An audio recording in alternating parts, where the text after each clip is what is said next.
Welcome, everybody. Welcome back to Obojima, Tales from the Tall Grass.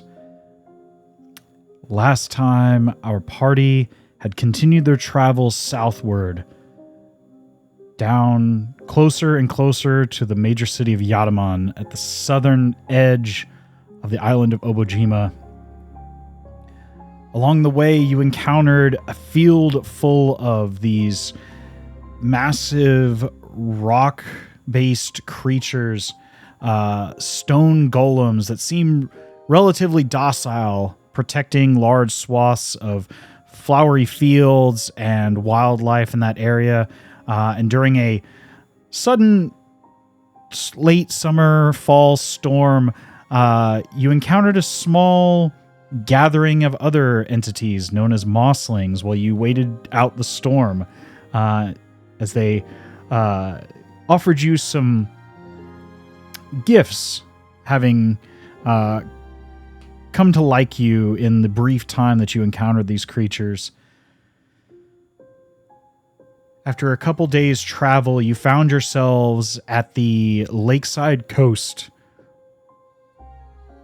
down near the ancient remains of the Temple of Shum, a Nakudama former hatchery facility, if you will, in the lake itself. Upon arriving, you found yourselves seeing a strange gathering that had begun to occur here at this otherwise abandoned monument to the former empire of the Nakudama. This hatchery for hundreds of years, if not thousands of years, has remained empty and abandoned, only just recently being researched and potentially restored by groups of individuals known as midwives of the Nakudama, or at least one faction of the scattered groups of Nakudama across the entire island. But here you saw dozens of couples had arrived here at this former hatchery. Couples who, upon a closer glance, you realize were expecting very quickly here, as a number of the female Nakudama were all pregnant. Drawn to this ancient hatchery seemed very odd. Something instinctual was drawing these individuals here, and yet this was not a safe place. One of the midwives, Zolda, approached you all and was stopping individuals from getting into the water and trying to approach the hatchery, as certain entities lay in wait below the former Temple of Shum, or the Ziggurat of Shum, if you will. Mirage, you sent one of your newly developed waxling familiars down below the surface of the water, trying to explore this structure, seeing that the part you see above the water here is merely a small fraction of this overall structure. This 5-tiered structure descends far down below the waves.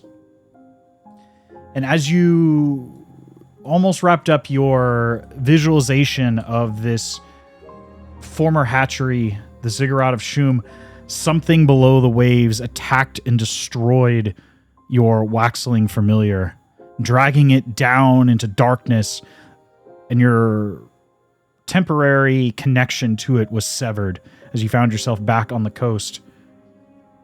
Mipsy, you attempted over the course of an hour to create a number of sand structures to temporarily house these individuals, as Zolda did everything in their power to prevent anyone from getting into the water for obvious reasons that you now know. Something is not right about this place. Nevertheless, you press to enter the structure, and you were reluctantly taken by Zolda after they explained that one of their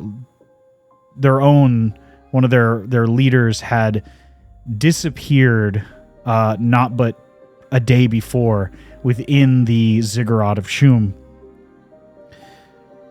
She took you down towards the last location that the other midwife, known as Beatrice, had disappeared at the entrance to the 3rd level. Upon entering this location, you found that the spirits that played host to these waters inside the 3rd level, the 1st level of hatcheries, seemed out of sorts. They were either extremely weak, entirely dormant, or just lost, as if what little energy remained in this place of its former glory had all but dwindled to nothing. Mirage, you sent another waxling familiar deeper in to survey the space. As you went into the 4th level, you found that these water spirits are all but fragments of themselves, barely visible to the naked eye, as their collective energies have now all but dwindled. No sunlight, no emotional energy that they drew upon in these spaces that helped them maintain the waters and the temperatures of this hatchery space now remained. No life, no energy to supplement their existence. And you traveled further, down to the final level. A rounded space with a dim light inside. Additionally, you found the second mechanism that allowed for the water valves on the upper and lower levels to be simultaneously opened or closed, this twin valve system that required both of the mechanisms to be switched on in order to work. A failsafe in case someone were to accidentally trip one or the other. In this space, you then saw a weak individual clinging to an item for dear life with what little remained of their own constitution.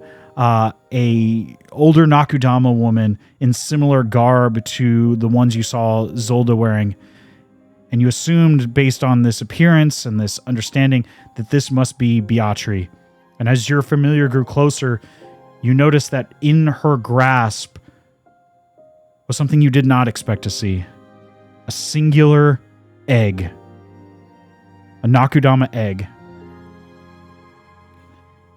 It still held life as you could see it. It still showed signs of maintaining itself. To whose birth it belonged, you had no idea, but this Nakudama midwife seemed to be clutching it for dear life. Its greenish golden exterior attracting your attention as you dropped upon her a talisman given to you by Mipsy. What little vitality remains seemed to stabilize this weakened Nakudama woman.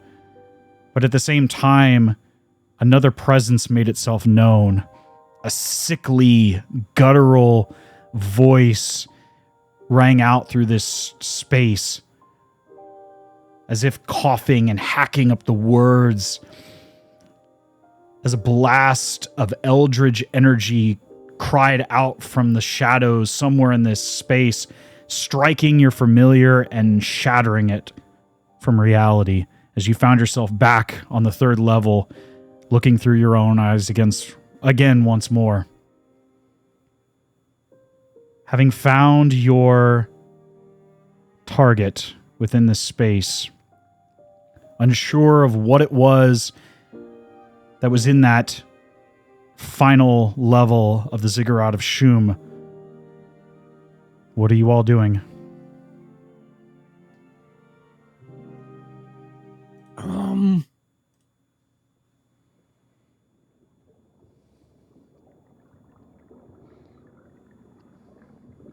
Okay, were we on a map?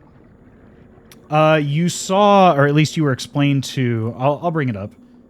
This is the space that you saw through the eyes of your familiar, Mirage. Okay, yeah. And this is what you explained to your companions. You saw that here at this entry place is the mechanism that matched the one that you saw on the first level, or the second level, I should say, of the Temple of Shum. And as you had placed the talisman from your companion Mipsy upon Beatri here at the edge of the pool, something rang out from the far side and struck it, bringing you back to your normal form.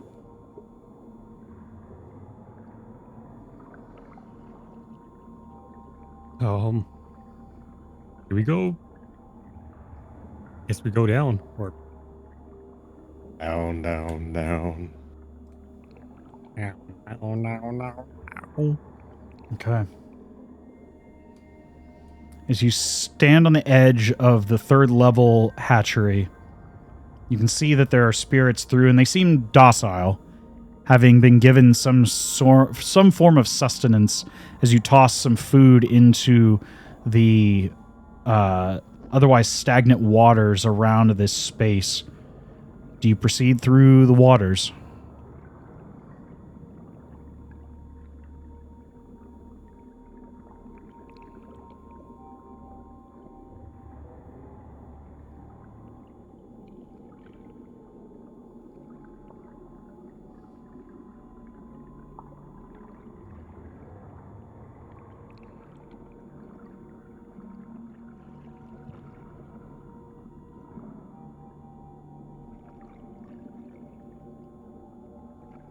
Sorry, did you guys hear me?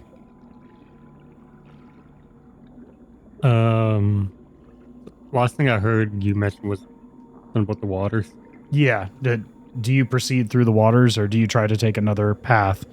The only exit you see is directly across this circular atrium domed space. Even though the outside of the structure seems very pyramid and angular, these interior levels seem almost dome-like and perfectly circular.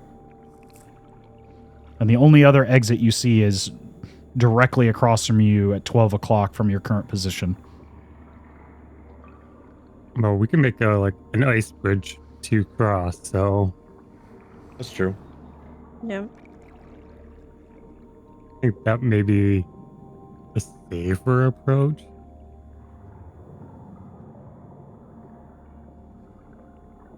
You down for that? I would start. If I actually have shape water, let me double check.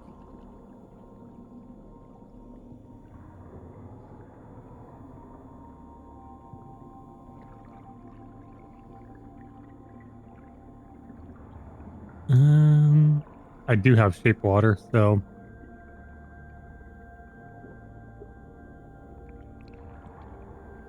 yeah, we could just make a little ice bridge and walk across. Is that what you choose to do? Yep, that would work. Okay. As you create a narrow bridge of ice across the surface of this pool of water, you see initially the little water spirits. Let me go ahead and pull them up again just for a visual.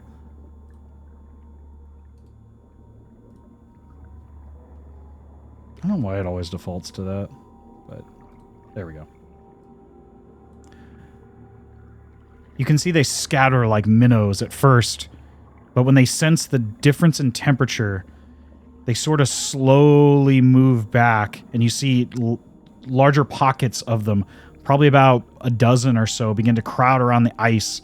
And as you step across this ice bridge and move towards the exit, you can see that it's beginning to shrink as they exert their energies upon this space, trying to temper the waters once again, as if reestablishing an equilibrium. You see that this ice bridge is slowly shrinking and narrowing and even beginning to crack along the edges as their energies, their spiritual energies begin to shrink it, trying to reestablish an equilibrium within the water's temperatures. What do you do?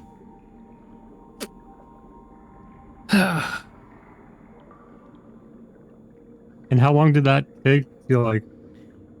It's slow. Crack it? You can see that it's just along the edges. It hasn't reached. I mean, your ice bridge is fairly wide. I would say enough, 3 feet or more. But you can see that within probably 2 or 3 minutes, it'll begin to completely dissolve and crumble. Well, that's plenty of time to get across. Especially you skate. Because I can go on one, make another square, like another platform. Okay. If it takes, say, like 2-3 minutes, even just say 2 minutes on the low one, it takes 6 seconds to cast these spells. So Right. As you you move can easily get across. and recast and move your ice bridge slowly along, you see that the largest population of these spirits kind of focuses in front, seeing what you are doing and acting sort of in opposition, as a large percentage of them gather directly in front, making the water quite a bit warmer in this space. And even as you cast the ice, it definitely takes hold and solidifies, but it's beginning to crumble much faster now. Mipsy, give me a check with your a wisdom check, basically a check with your just a wisdom check with your spell modifier. Yes. Okay. You're able to overcome and exert your will upon this space more so than they are able to inhibit you as they begin to push away and scatter. But you can see that there are definitely that willpower, that desire to equalize this watery hatchery ground seems to be their utmost concern. And you can see a few of them have all but dwindled their spiritual energy, and as they push into the edge of the ice bridge, they just evaporate into the water and vanish from sight, as if vanishing from this ethereal or this corporeal world. But nevertheless, you were able to push past them faster than they are able to diminish your bridge of ice, and you reach the exit to the other side without any hindrances. Cool. And I will also deactivate the bridge at the same time when we get across. You watch just as the last of you steps over onto the hard stone floor, going down in this spiraling staircase. You see the ice, not but 20 seconds later, just crumbles into the water as the remaining chunks of ice dissolve quickly, as you see all the spirits sort of gather around them, kind of creating a bubbling effect that diminishes the solidified ice all at one time.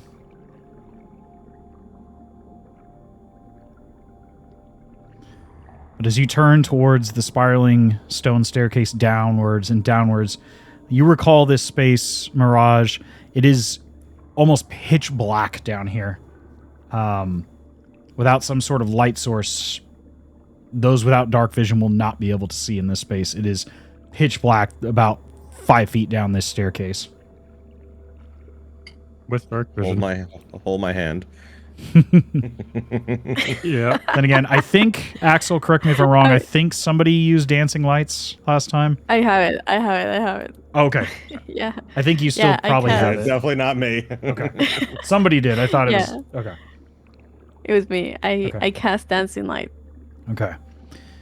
The little scattered motes of like candlelit energy scattering about give you more than enough visual as you head down these spiraling stairs deeper and deeper into the 4th level of the Ziggurat of Shum. You can see now as you go, or feel rather, as you go downward, the temperature begins to diminish rapidly.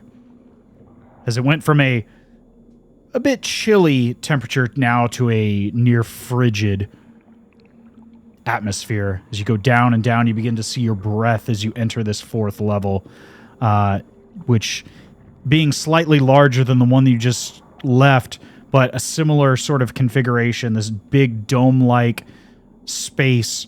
But here you see the water is stagnant. It is murky. You barely see any of these minor water spirits. And those you do look haggard and weak and near to the point of fading entirely. And as your dancing lights scatter across the surface of the water, you can see their focus locks onto them immediately as they just skirt across the surface of the water. What do you all do?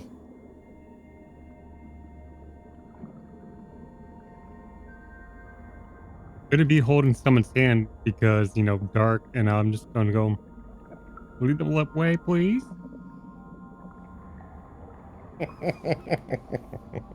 Sure.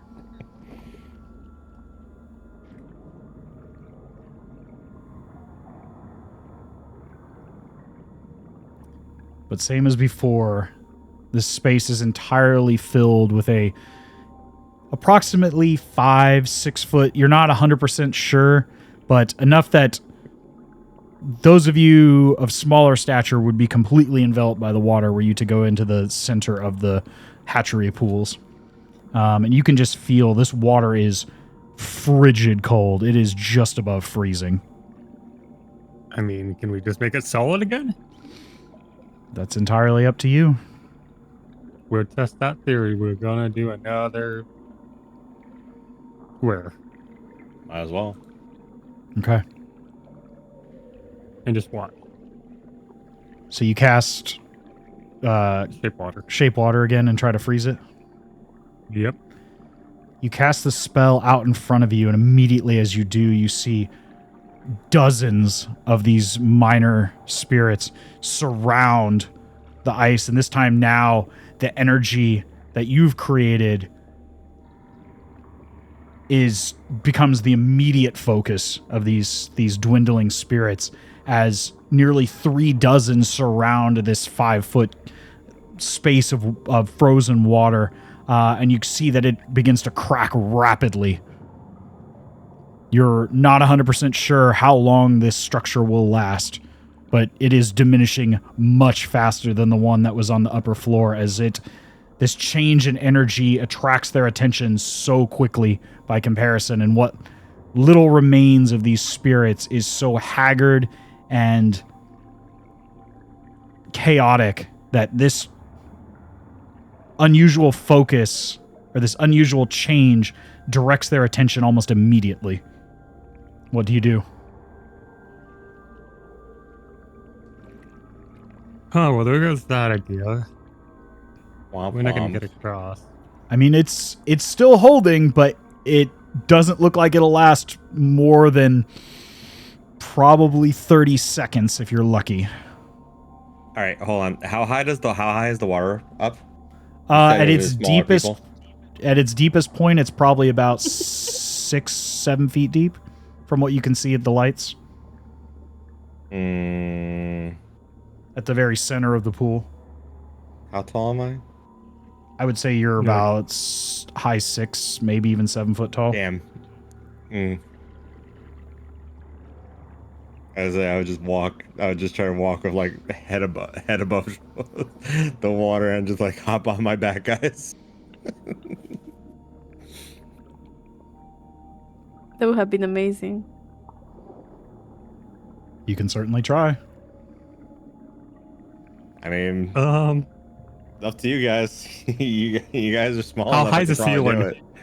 The ceiling in this space, as the lights begin to shine upward, the ceiling's probably about 25 feet.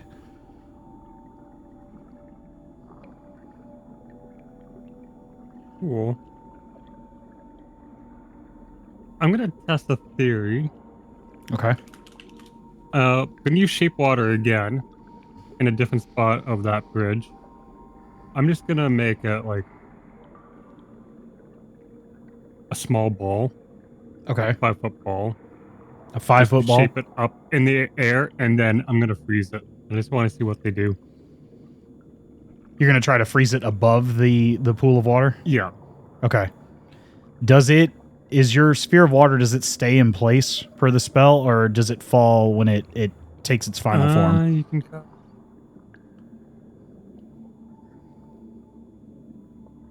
So it just says you can cause the form to simple shapes and animate in your direction. Right, but I don't know if gravity takes hold of it once it takes Doesn't solid really form. say. So I'm just want. You know what? We'll put it like a pole, like freeze it. You make a pole into the water and then extending up? Yeah. Okay. We'll go with that because that makes more sense for gravity. You cast the spell again. At this point, by the time you've cast the spell the second time, the initial bridge structure that is all but being just crumbled around. There's barely enough that one person could stand at all for more than 5 or 6 seconds before they would be plunged into the cold water. The pole now taking precedent, you watch as more of these spirits, what remains in this pool, have surrounded this icy pole. At first, a dozen, another dozen, 3 dozen of these spirits, and then suddenly, whoosh, you watch as this tendril of seaweed comes sailing out of the water, splashing up, grabbing the pole and wrapping around it as it shatters from the force as it's drugged down and broken at its center just above the surface of the water. Something lies deep at the pool of this that you did not see before. A shadowy shape, mirage, not unlike the shadowy shape that you saw around the lake bed as you explored around the outer perimeter of the ziggurat. This seaweed-like wrap whipping up and shattering your icy pillar as it crumbles into the water.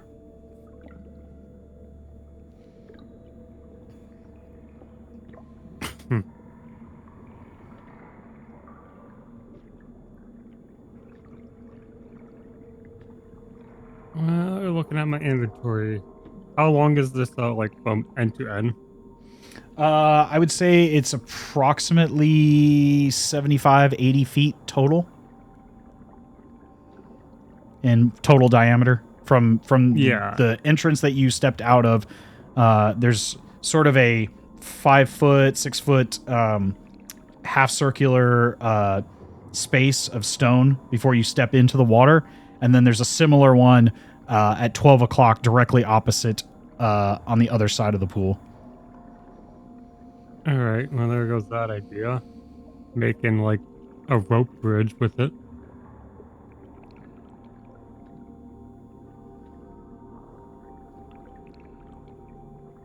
Anyone else there? Any other ideas? Or are we going in and swimming? Women, and you guys can hop on my back. I'll give it a shot. What's the length Yeah. of the lake of water?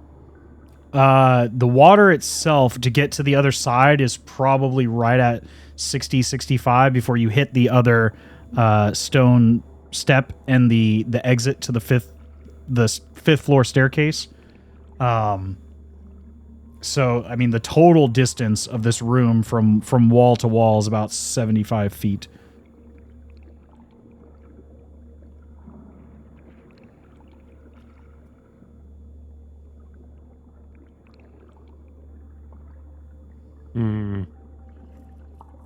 Well, I'm hopping on Axel's back.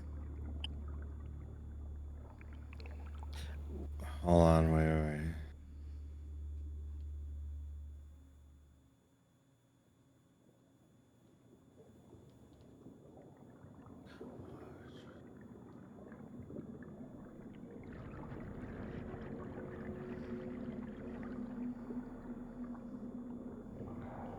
trying to think. I don't think there'd be a way. The other thing I just thought about too. I mean, we could still do it, but I just thought about. I was like, is there a way we can make your bubble lift work in this scenario? That's what I was thinking, and I'm like, I don't think there's a way to do it. I was just like thinking about it. I was like, wait, can we maybe? I was like, I don't think so.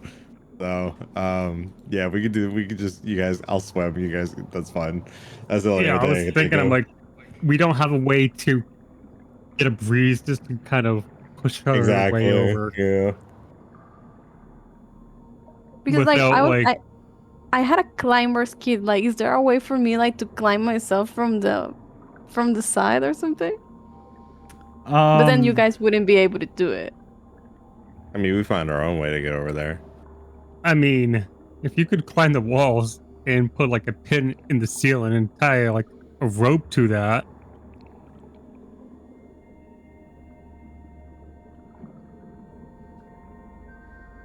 Does anyone have pins? I mean, I do have rope.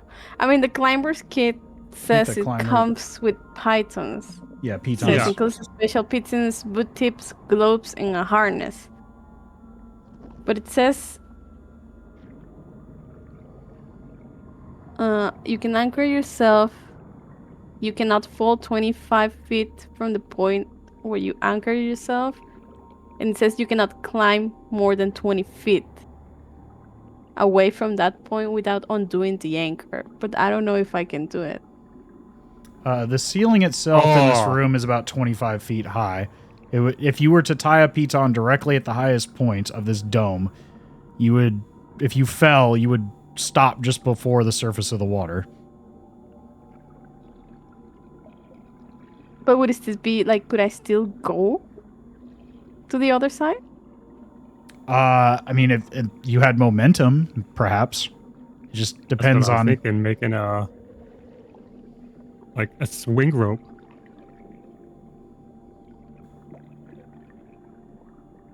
I mean, I don't know, guys. What do you think?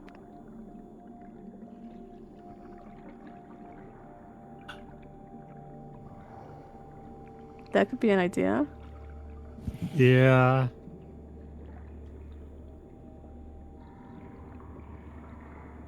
Like you getting into the ceiling would be the issue. I think it'd be just safer to have Axel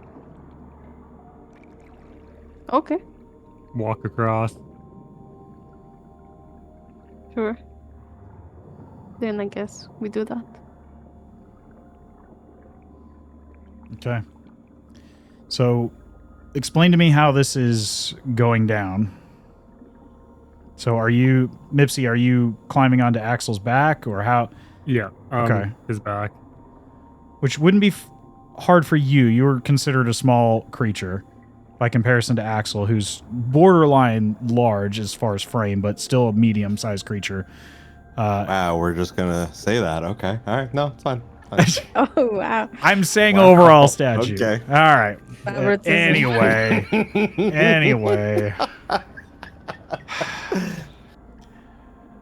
If you were to carry Mirage 2, you'd be moving at a limited speed because you'd be carrying a large or another medium-sized creature. You can certainly do it.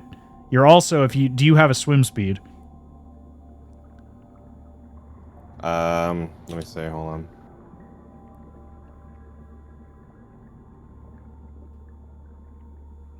Where would that be under features? It would be under your movement, up near your walking speed. If you don't see it directly, then you probably, if you go up to your walking speed on your character sheet and it doesn't, I doubt you would have a swim speed.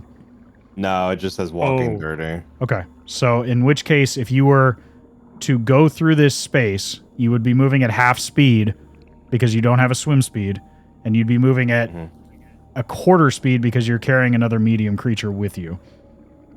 So your speed would be 1/4 of what it typically is. What if, he's not carrying me completely? Like, I would just, kind of, lean, but, grab him on, Yeah, on you the could shoulder or s- something, you could and certainly then just, swim a as paddle well. or something. Like, not swim independently, but, grabbing him and swimming, It together, not, two separate, Like a life raft, kind of. kind of, Well, I mean, you could Yeah, certainly he can, hold on to put each his other, arm but up. you're He can You'd be moving under your own power, and your speed would be halved as well, unless you have a swim speed.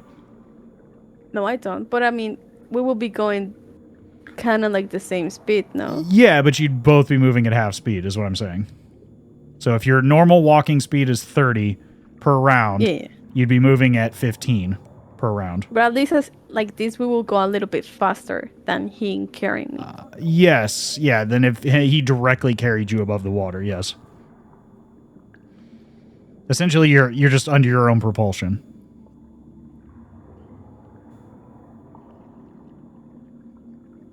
Uh, I mean, how do you feel, Axel?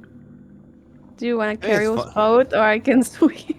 Well, I mean, here what we can do also is I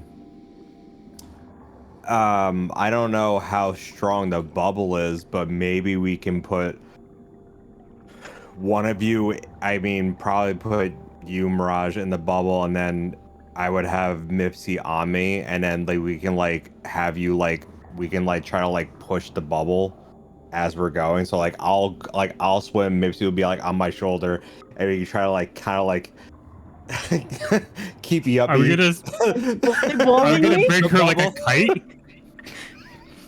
That's what I'm thinking. So at least I'm not holding on. That way it's one less thing. So like, you know, that's my thought. We can't, you know, I don't know, or we could try to put both of you in. I could try. I don't think I could manage to keep you up, but if I at least have Mipsy on my shoulder, we can at least put Mirage in the bubble. We could kind of do it that way. Or if you want to make the kite thing that you're talking about, we could try to do that. I mean, that's another option, so we don't have to be too affected by the weight for in the water. Like my bubble can hold up to 500 pounds. It's basically 501. I think, yeah, the I mean, total that weight would- of the I'm three not- of you would be less than 500 pounds. If that's what your intent is. And it stays floating 4 feet off the ground. Okay. And then it descends from a speed of 10 feet per round. How do you intend to move it to the other side? That's the issue. As an action, creature can pierce the bubble outside, causing it to pop. If I shoot an arrow with the rope, can you cast the bubble, including like the part of the rope, and then we can just pull ourselves? The timing on that would be amazing.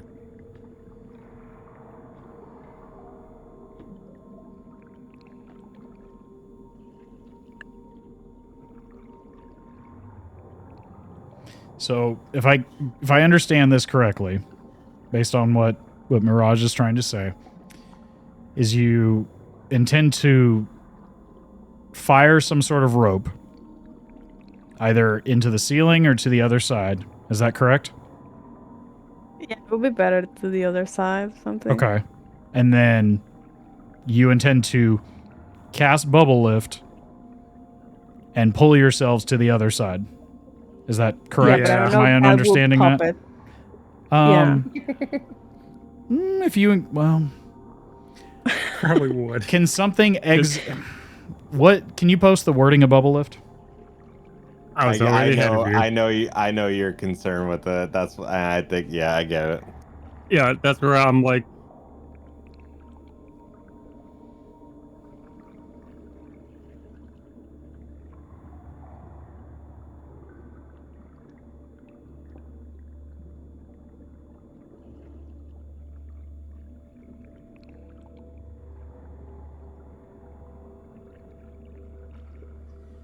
My only concern is the rope itself exiting the bubble. But That's what I was like. But pulling, I it think doesn't it's gonna be say like- if you cast. I'll throw you a bone here and say, because if you fire the rope beforehand and then you were to cast Bubble Lift around the rope and try to pull yourself across that way, that the rope would technically be inside the bubble and would not. It would had already broken the surface, but it states that once you penetrate the outside, it would pop. but doesn't really Not say the other way anything about around. an item. So Mhm. I will allow it, but it'll be a series of ability or attack rolls if you want to go down this route. Does that make sense? I I mean, mean that's an option. That's an option. You guys say. I I say like this fuck it. idea. Let's do it. Fuck it. Let's just do it. Don't Yeah. forget. I'll If allow someone's it. gonna let us do I I it, see Yeah. where you're do it. going with this, and I appreciate the creativity, so I'll allow it. I think it's cool, and we've already kind of fudged Bubble Lift a little bit in the past. I'm okay with that. I Oh. think this is cool, so let's let it slide. But there We will be have only serious. used bubble lift in RP moments. Right, right. So I love that we're all in this together. You know, it's just like, yeah, sure, that sounds fine. we'll go ahead and call this a skill challenge to some degree. Oh my god.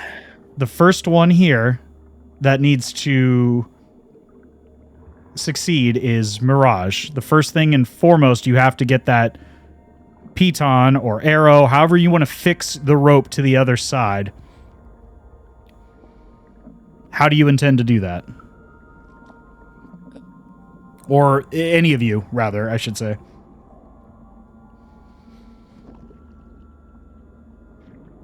I mean, I could wrap a pizza like to the order, but I don't know if that would be enough. I mean, you have steady aim, so you will have this at advantage. Hmm. That's true. You have a better shot than any of us would. What's the range of your short bow? Oh, that's an interesting question. I believe It it's on says top of my head. 80/320. Okay. Okay, so yeah, you would have enough range. I was going to say, because if it was 60, you would be just short by about 5 or 10 feet. But if you have 80, that should be fine. So I will tell you that in order to set this piton, if you intend to fire it as an arrow, you're going to need to meet a pretty high DC because you're shooting this into a stone wall. So I'm going to tell you right now, the AC that you need to hit is 18. So You got make this. an attack roll with your bow. Like you said, you do have advantage because you can use steady aim. But you need, yeah. So you would roll twice and see if you hit an 18 or higher. 18? Yeah, so you need to make an attack roll with your short bow. That'll be enough. Oh yeah. Okay. You draw back Okay. after tying off this rope, fastening it to the eyelet hole of the piton, and as you steady yourself using your companion Mipsy as sort of a makeshift aiming table just across the head, Mipsy, you feel the sudden of air pass over as this piton goes sailing just over your ear and sticks in firmly into the adjacent wall from the other side, dragging the rope taut as you catch it from the other side. Just as it begins to suspend over the surface of the water, and you can see that these water spirits and this dark shadow in the center seems to have taken notice of it, but without it penetrating the surface of the water, they don't seem to take any direct action against the rope. With that, that's one success. You need 2 more. Well, that's step one, guys. All right. Mipsy, Axel, what are you doing? I'm giving the meanest bardic inspiration right now. Okay. What do you say to give your bardic inspiration, and who do you give it to? I give it to Mirage. Okay. Oh, you need it. Right? Because it's mainly it's mainly Mirage is the one we got to worry about with the shots. Well, she's already made the shot.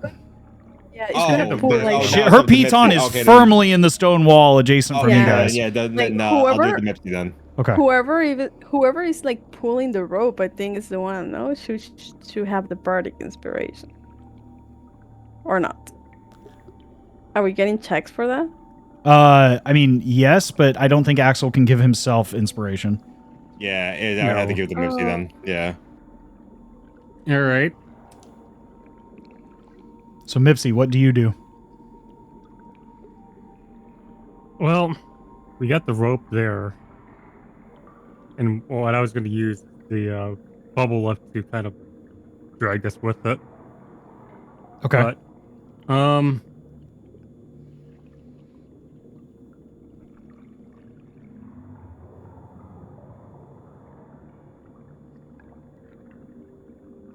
But this room was 75. Do you have a mage hand there, Axel? Do I have what? A mage hand. No, I don't. I have duplicate. That doesn't help, I don't think. You I mean, post a the word in on a that? push, right?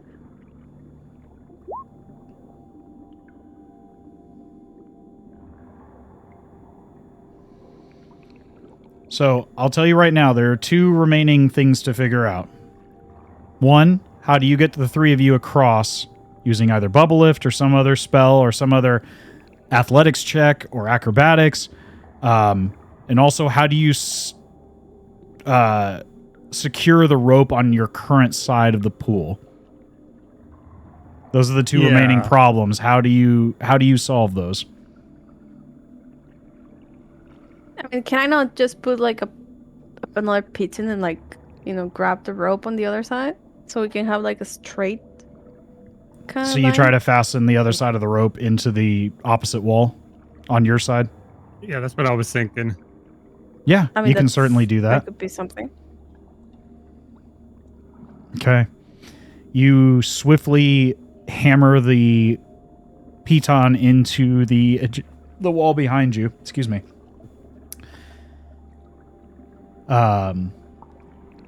Without much effort, and you tie the rope taut on the opposite side.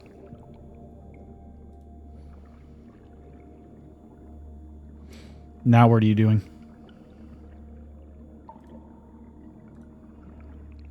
Well,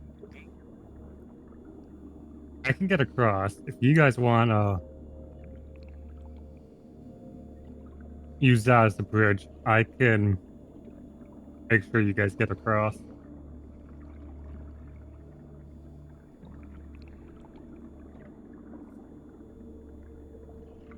But like, how are we gonna do this? Like individually or like? Yeah, What do just you mean? individually. Like, as you guys are walking across, I'm going to make them underneath the rope. Like, shape water just enough like a wall so you guys don't fall in. But like, are we going walking? That'd be probably the easiest way. I can turn into a spider and walk across the entire place. It's this you two that I'm worried about.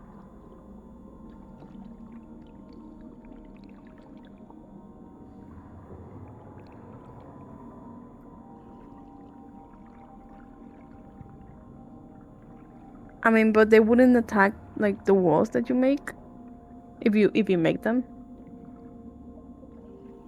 They would, but they wouldn't go after you guys. You guys would be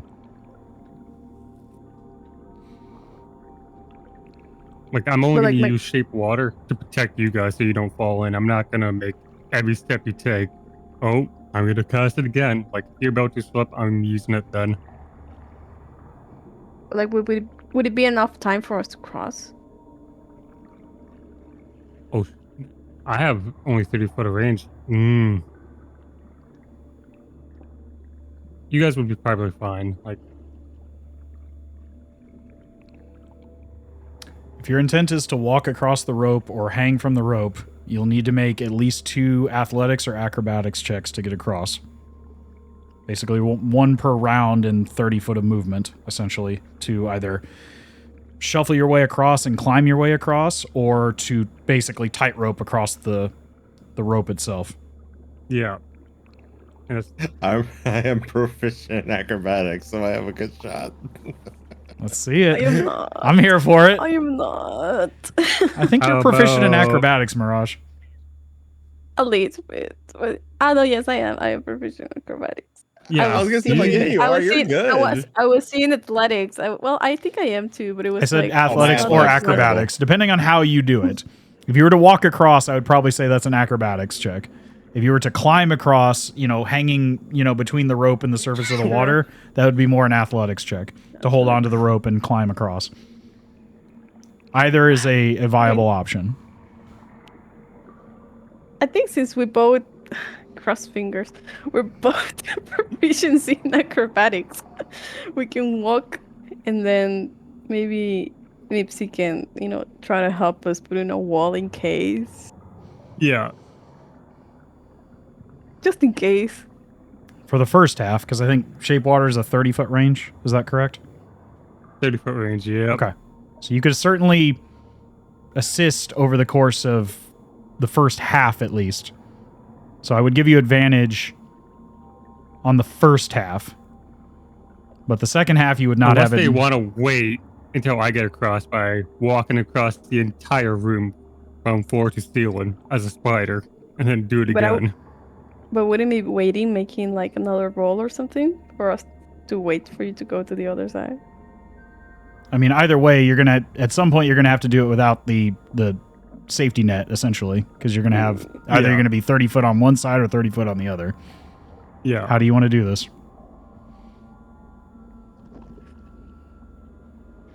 Because when you're in your spider form, you won't be able to cast spells. Exactly. If that's what your intent is. I give him the advantage the first round. Okay. So, who's going first?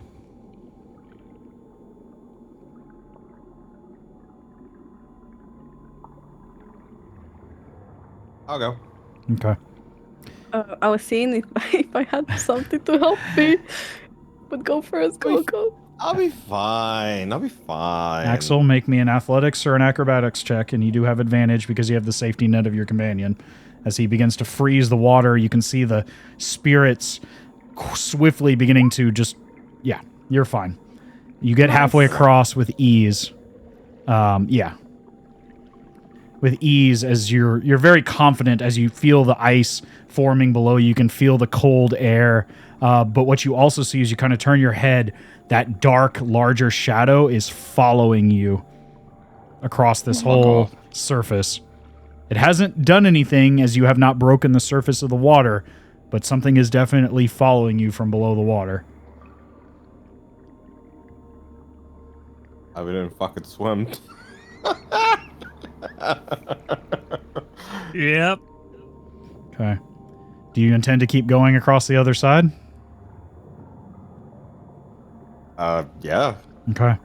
Give me one more acrobatics check.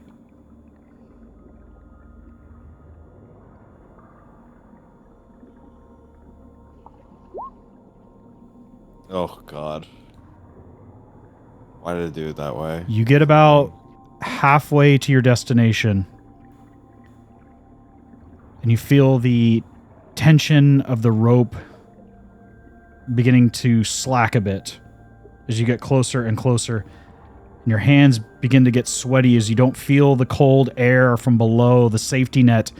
As you get about 3/4 of the way across the total length of the rope, your fingertips slip on one hand and you feel them just gently, your elbow grazes the surface of the water as that dark shadow begins to bubble up from below. Give me a dexterity saving throw as you try to hold on to the rope. There's not charisma. Nah, sorry. Can't convince the Are you rope to hold sure? you in place. You sure? Are I'm you pretty sure. I can't spit game to this fish thing. No. You give him a little wink, and then he'll let you go. You barely manage to rip yourself back up as you grab the rope under your elbow. You can feel yourself as you feel the bubbling sensation and the splash of water just on the back of your neck as the icy cold bubble and splash chills your spine, but you're able to grip the rope without falling into the water.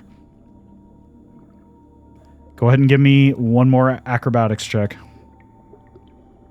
to try to get the remainder across. You needed a 13. You're good. As you managed to get across the other side.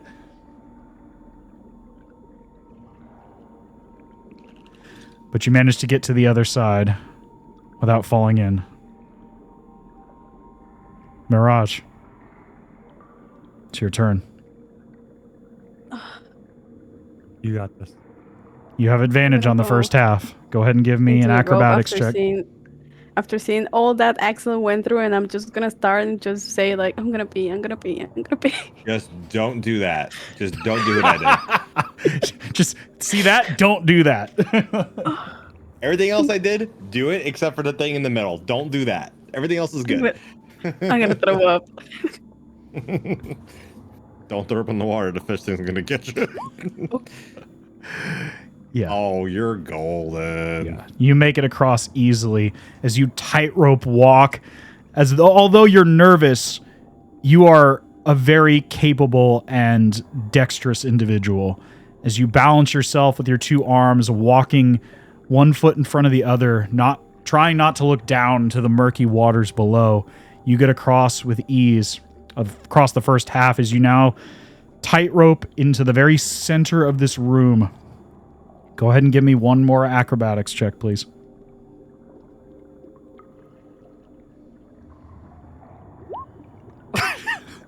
With ease, you don't ever look down as you keep telling yourself, don't look down, don't look down, don't look down, don't look down. And by the time you say it your final time, you're standing a foot away from Axel as he looks at you and goes, What do you say, Axel? As she just seems to be very concerned, but you watch her just effortlessly tightrope across this water.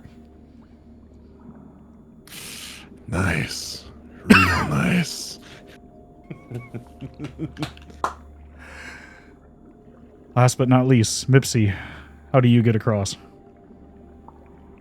Cloud shape into giant spider. Okay. Let's go. Okay. Oh my god, that's horrifying. God. X from the monster manual. Is that what you turn into exactly, or do you have some sort of flavor? Exactly that. You watch as Mipsy is replaced by this grotesque-looking pink and red spider about the size of your form, Mirage. Do you skitter across the rope? It's category size large. Oh god. I hope anybody in the room has arachnophobia. I apologize in advance. Oh, that's awful. That's so bad. Do you go across the ceiling or do you... Oh, I'm going across the ceiling. Okay. You just watch as this giant pink and red spider just...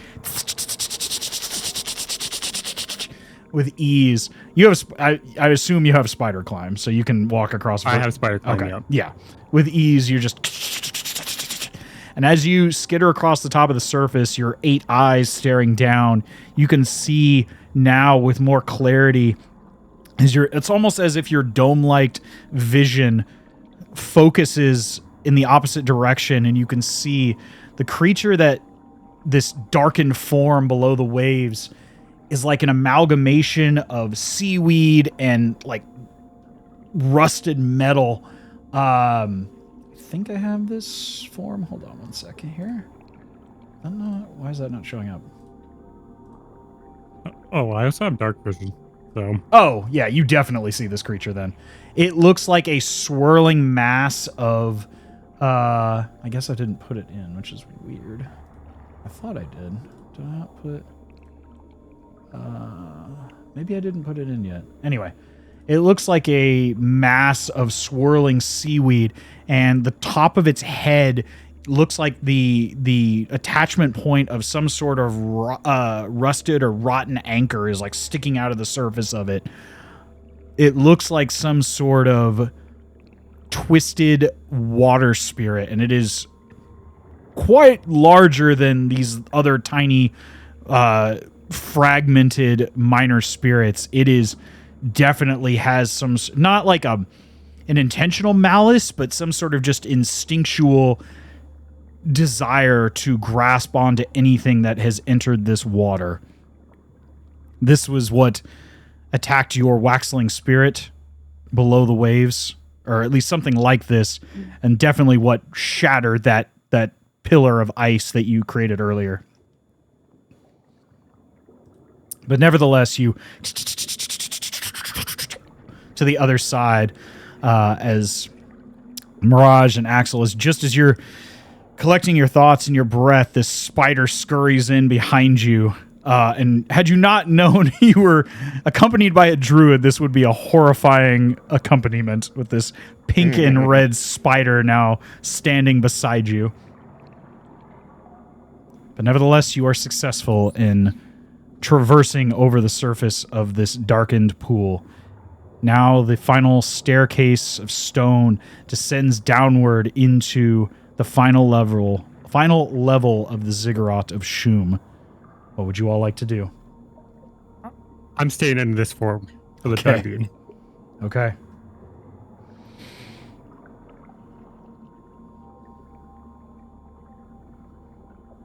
But So I can't talk. So this is all on you guys.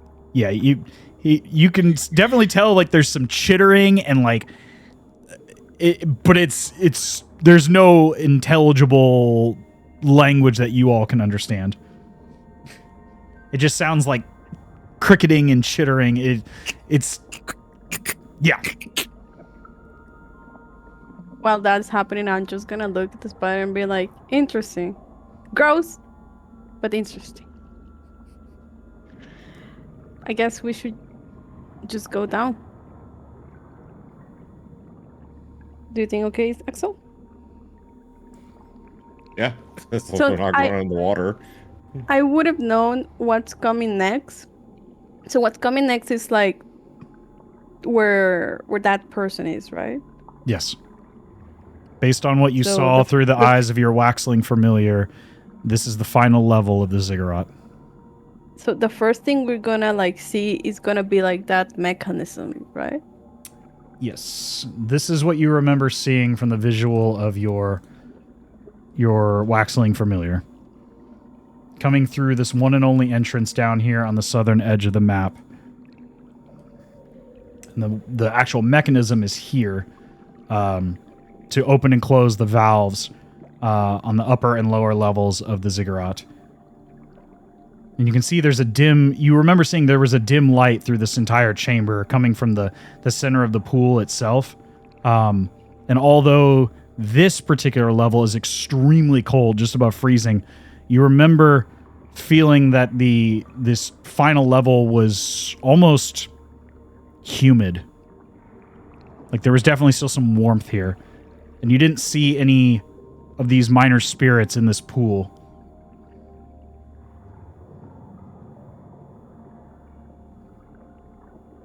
What would you all like to do?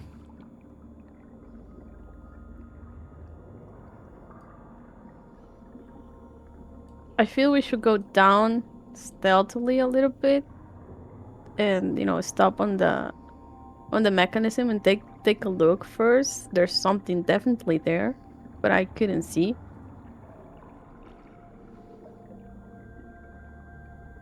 You just see the spider just nod at you.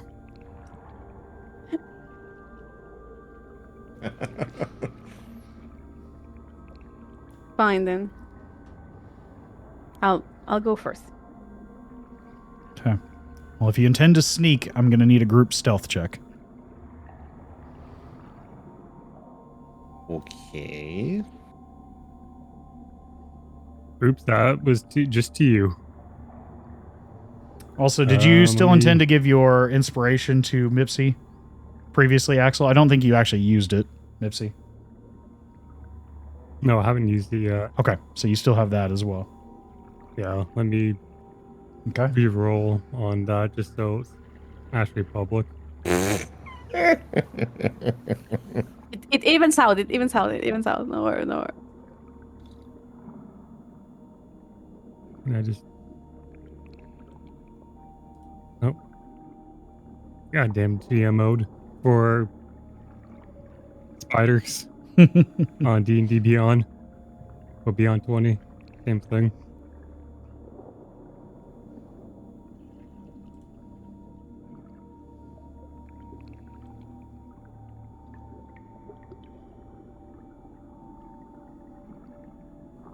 Well, it should be yours because it's the... Oh, wait, no, because you have...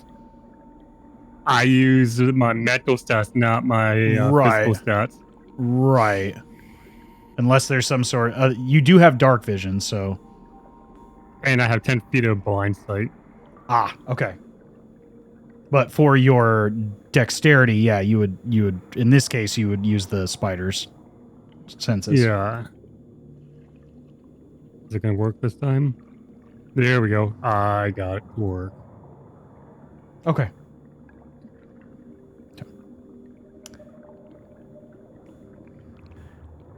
As you're walking down these stairs, it definitely begins to get more humid. Mirage, you manage to hold your footing as you're walking through. Axel, you almost slip, but you feel the hairy legs of the spider kind of catch you from behind, and at first you're like, oh, okay, oh god, that's not good. And even though it catches you, it's like you definitely feel 2 or 3 like hairy spindly legs holding you up from behind. Otherwise you would have slipped and slid down like a slip and slide down these stairs, but you managed to catch yourself with the assistance of your companion Mipsy in their giant spider form. Thanks, man. But it definitely is going to give you nightmares later. Nevertheless, you all feel fairly confident that you are obscured as you step down these stairs. Coming down to the base of the spiraling staircase, you can see the dimly glowing mechanism and then the larger pool of this space. And the almost motionless form of Beatri hanging at the edge, just inside the pool of water on the steps, descending into this pool. As you step down into this space, you can see it is much more intricately decorated. There are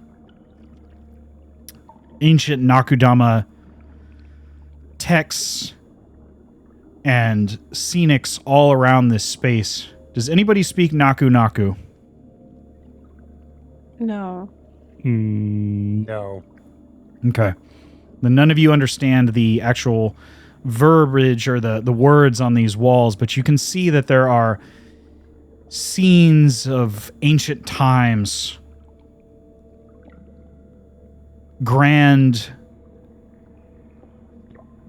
designs of large swaths all around. One of the primary ones that you see towards the center of the roof of this massive dome structure, you can see that there's a rather tall looking what looks like a female Nakudama, a slender, tall Nakudama in very imperial-like robes, with dozens and dozens of smaller Nakudama surrounding them.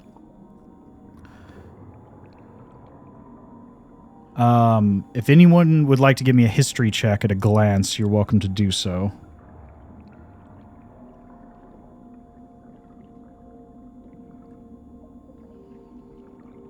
My history is terrible, so. Mine is too. Same. Oh.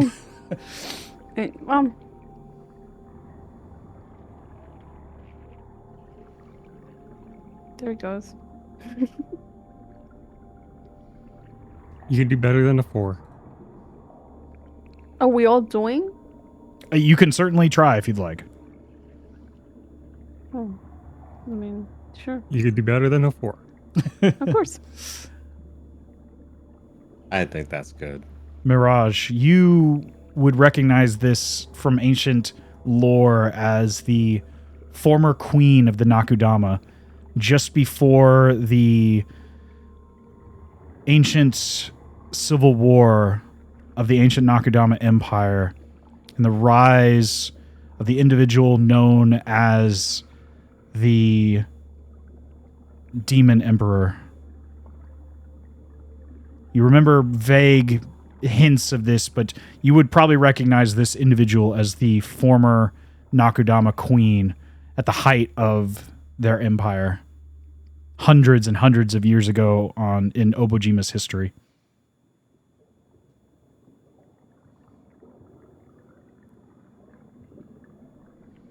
As you come to the base, just in front of this mechanism, You can go ahead and drop your tokens down there at the southern edge, just behind the mechanism, if you'd like.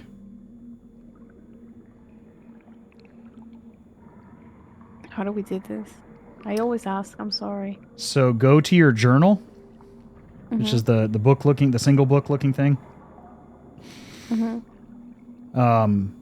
Yeah, Axel, you'll be down at the bottom where near. Oh, there you I go. see. Down where Mipsy is at is where you guys are coming in. So down here is where you need to put your tokens, somewhere around this mechanism.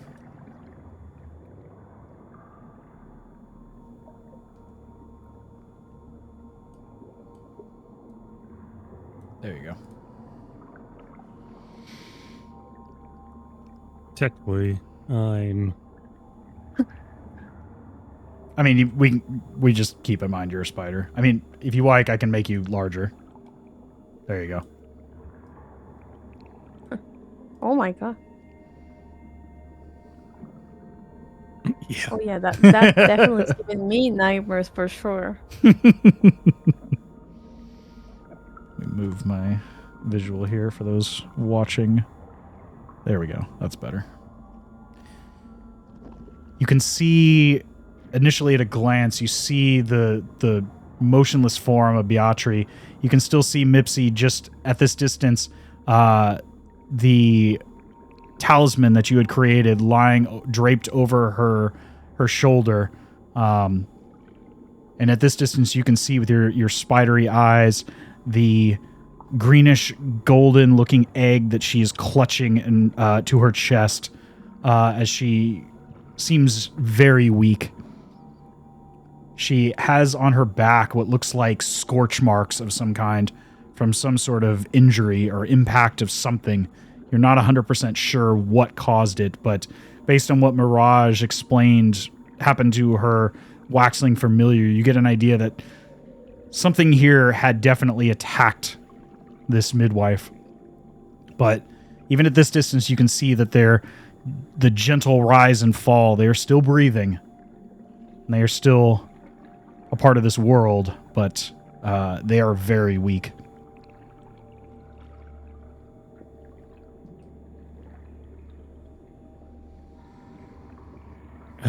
And the creature that attacked that familiar, can I see whereabouts it is? Give me... Or sense it? If it's within 10 feet? You don't sense anything within 10 feet of you. If you'd like to give me a perception check, you can certainly do that.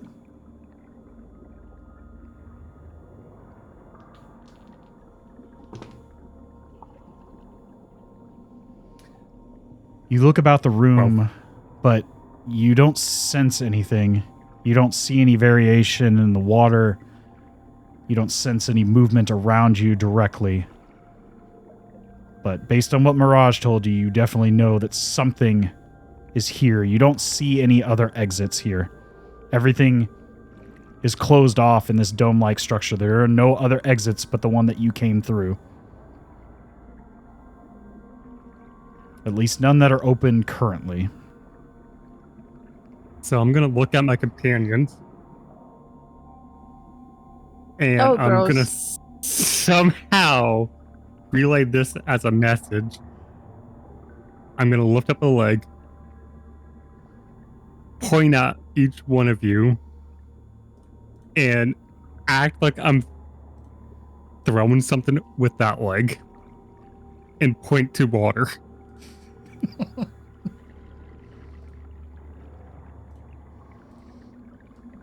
Oh. That is the form of Beatri, the midwife, Nakudama. And then I'll basically just go on like 4 legs and try and make myself look bigger for monster.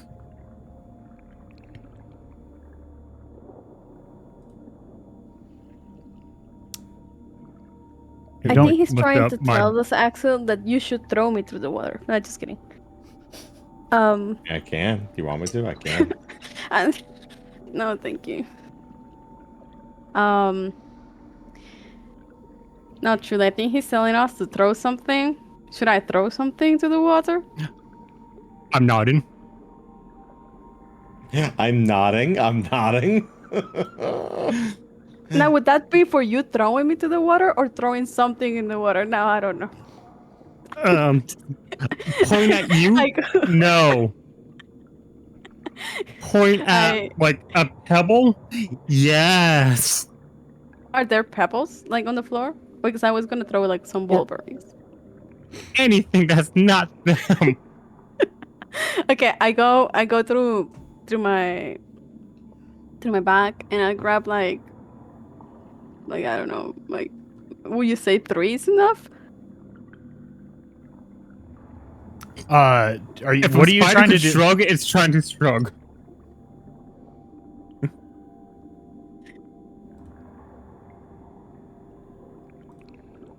But wait, what did you say? If a spider should shrug? I don't know what shrug means. If I like lifting up the shoulders, like I don't know.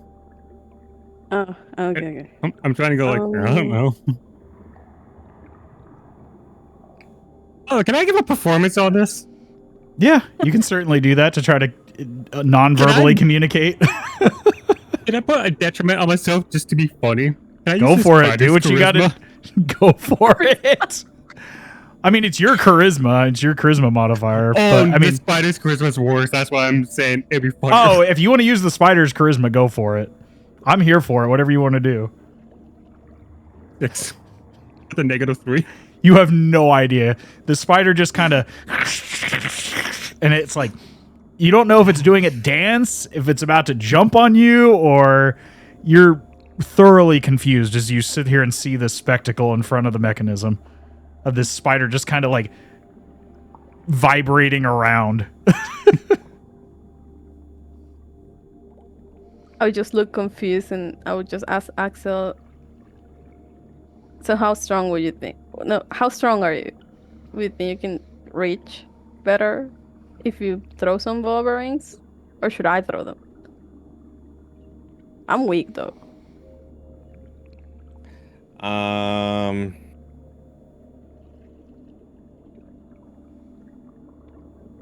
You're stronger than me. I have think? -1. No, I mean Oh, I have- legit okay. stat wise. Yeah, stat wise, you're stronger than me. Okay, so then I'm gonna grab like maybe like a little handful, you know, Okay. and I'm just gonna, with all my strength, try and throw it near the pool. I mean, you're throwing Oh, them, into the so pool. it would use your dex modifier. So, but it's an Oh, improvised interesting. Oh, weapon. perfect. So, Oh. yeah. So just give me a dex check up at the top. So this is an improvised weapon, so you don't get to use your proficiency bonus. So just roll a normal dex check. So it's a d20 plus your dex modifier, which is a +4.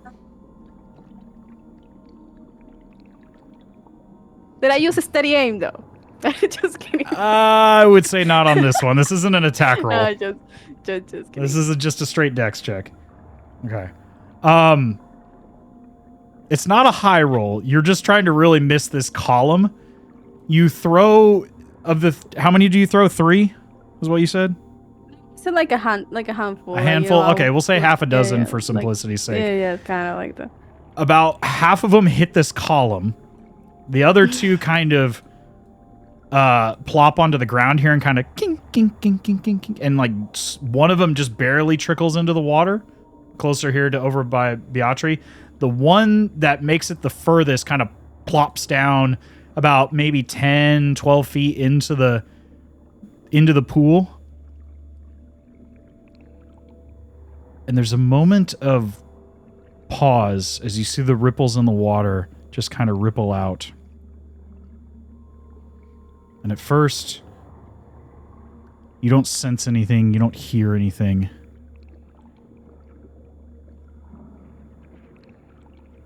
Ten seconds.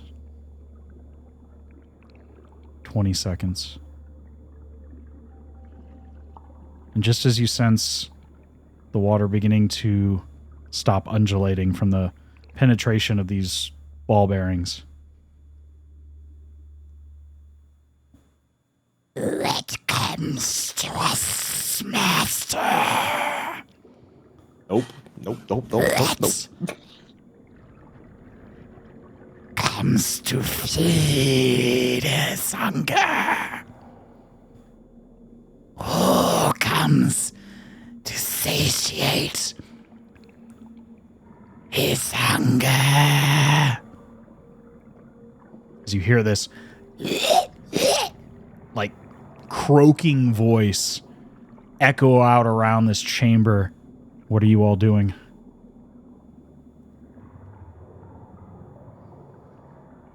I'm looking for where it's coming from. Give me a perception check.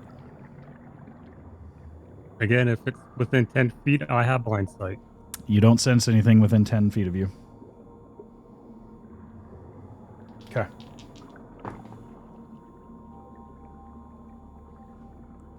Wow, that is an awful roll. You-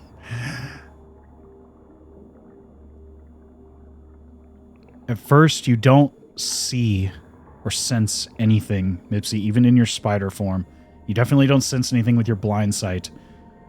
But what you just barely catch is the last remnants of the ripples of the water in this stagnant pool. I shouldn't say stagnant pool, this stationary pool. You notice that one of the ripples just out here to the edge makes contact with something in the water and deviates ever so slightly beyond what it should normally. As you've seen waves in the water spread out in a perfect ring or circle from the point of impact, most anyone just naturally understands that. What you don't understand is why it suddenly deviates in that spot, as if it hits something, and something large.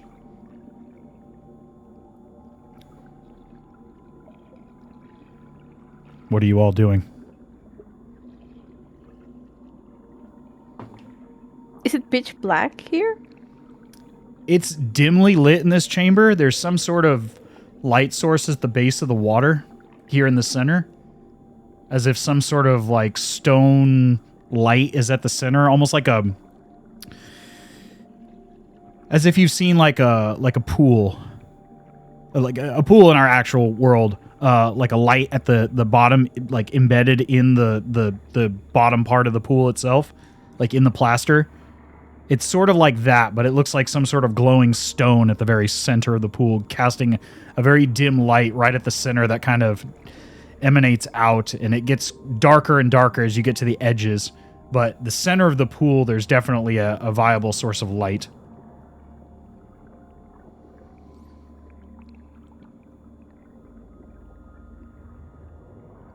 What does it want? Does it come to feed his hunger?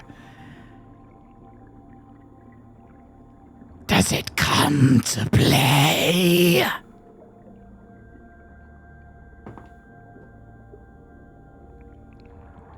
I'm gonna shoot an arrow to the water. Into the, like, where are you aiming? Or like in the middle. In the middle? Okay. Well, yeah, in the middle. Yeah, sure. Okay. Give me an attack roll.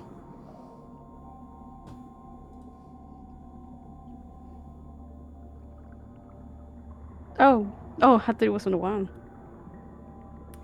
You fire an arrow into the center of the water, and it pierces through the surface, echoing out in all directions. And just as you're focusing on those echoes again, Mipsy and Mirage and Axel,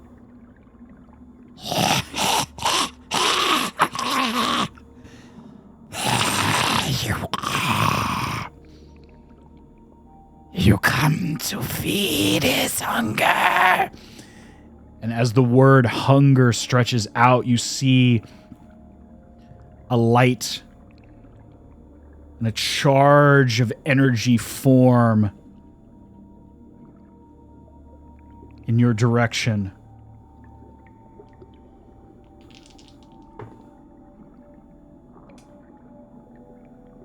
Mirage, what is your AC? 15.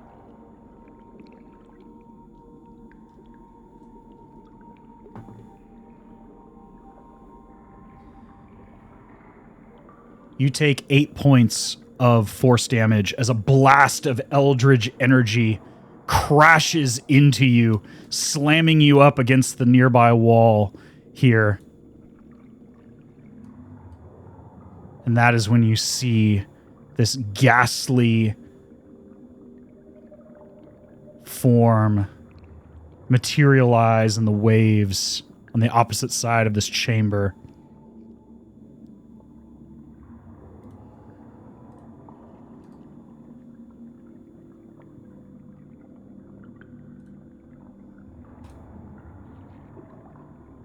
This toad-like large Nakudama form, its flesh old and decrepit and sagging, its clothes rotten and sagging all over, carrying this gruesome-looking staff. One of its eyes completely white as the other focuses on the three of you from the opposite side of the room.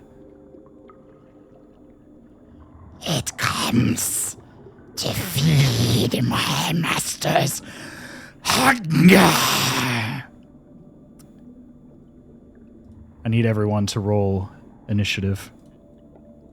I'm in the wall and I'm just like, I'm fine. I'm fine. It didn't hurt. It didn't hurt. Okay. Oh, I will have to use the spider.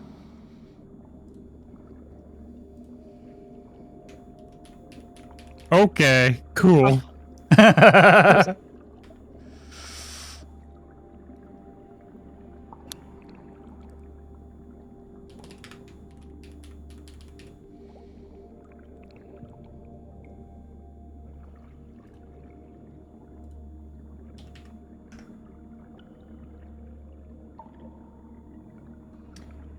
think we need a change of tunes here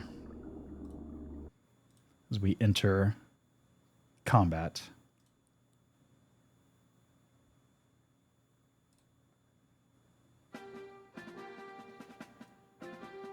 I don't like that one. Hold on. Is that the one I wanted? Yeah, that's better. All right. Oh, wow. So, Mirage, go ahead and click on your token, and you'll select your initiative at the top in the top of your character sheet.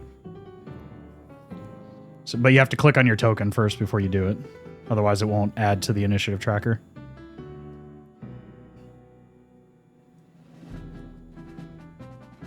There you go. Perfect. Even perfect. worse.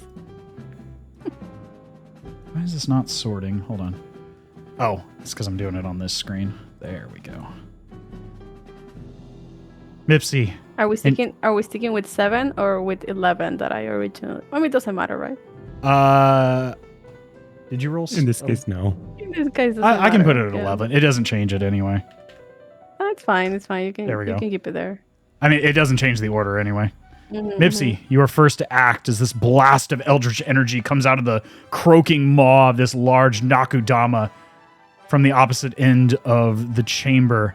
What are you doing? I'm going to get closer and I'm going to use my spider web on it. Okay. Do I need to make a dex save or is this an attack roll? No, I need to make an attack roll. Okay. Oh, I need to get a little bit closer.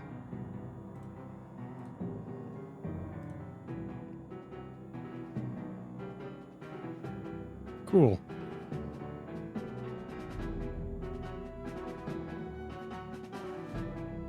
It's a 23 hit. That definitely hits, and even if you were to use shield, it would not matter.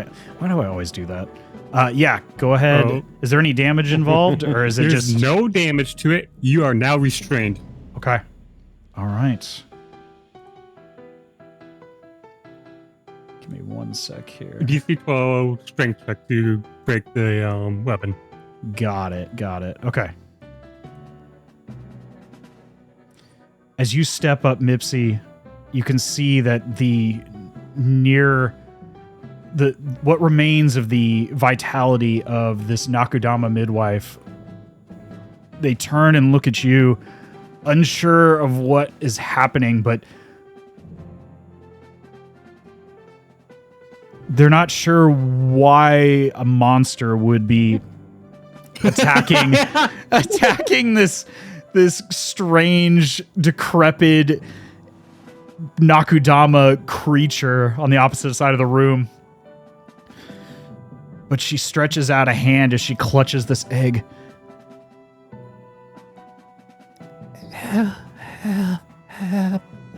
Help me. Just the weakest, faintest voice. As she tries to cling to consciousness, hanging on the edge of this pool. But yes, the strange, large Nakudama toad-like creature on the opposite side of the room is restrained in your web. Is there anything else you'd like to do? Bonus action as I nod. I'm going to use my second wild shape. Okay. And I'm not transforming. A bunch of petals are going to be surrounding me. Okay. So let me bring you back down to your normal size here. Oh, no. Oh, this is combining. Wait, you can combine your wild shape? How does that work? I thought it replaces your current wild shape. Let me bring up the bonus action. Yeah, bring it up, please, if you don't mind. Just so we can... Sure.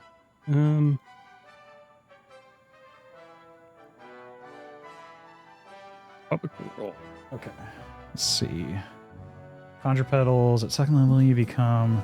From the spirit of the Obojima and are now able to control a fraction of Omojima's magic.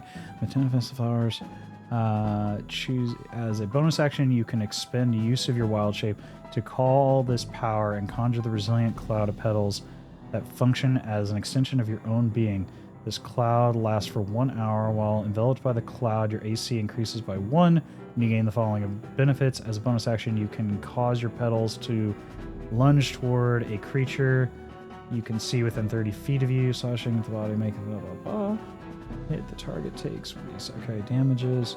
Additionally, when you or a creature you can see within 10 feet of you takes damage, you can use your reaction to reduce that damage by equal to your druid level. So typically when you use another form of wild shape, you replace the current one. Replace, yeah. So I would say in this instance, it doesn't specifically say it, but I would say you would probably need to return to your normal form in this instance. Because you were replacing one wild shape with another. Yeah. That's how I interpret that. Because it's a form of your wild shape. Yeah. Okay. So I want to use that. Not really, because I'm trying to slow this guy down for the party. At least that's my interpretation. I'll double check it later, but that would be my initial ruling based on that. It's more like a DM caveat ruling, is it? Right. We'll take a closer look at it there, but without having to like dig in deep and wasting a lot of time. That would be my initial ruling right now. But we'll take a closer look at it here I do agree with you. I'm not going to use it then. Okay, so you're going to remain in your spider form? Spider form for now, yeah. Okay. All right, so you action, spiderweb, restrained the creature. Yep. Is there anything else you'd like to do? You still have your bonus action Nope. and... Okay. All right. You watch as this toad-like creature becomes completely covered in these webs. Filthy creature.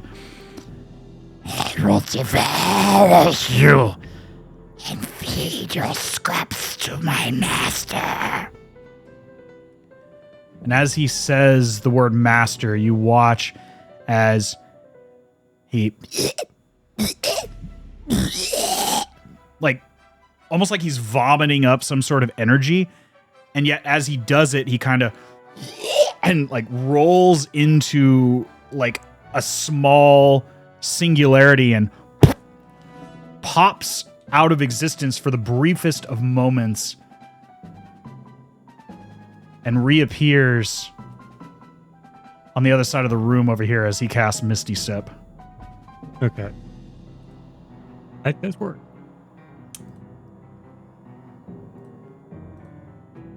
So he is no longer restrained. Your webs do remain there, correct? Is there a It ruling? just says the target is restrained by webbing. Okay. Then we'll say it probably falls without anything to hold it up. It probably falls into the water. But he bonus action, Misty steps to this corner over here, and then he is going to. He watches the toad-like maw spreads again, and you see that same energy begin to well up as he targets you for another attack, Mipsy. That's a crit. Oh, well, that's going to hit. Okay.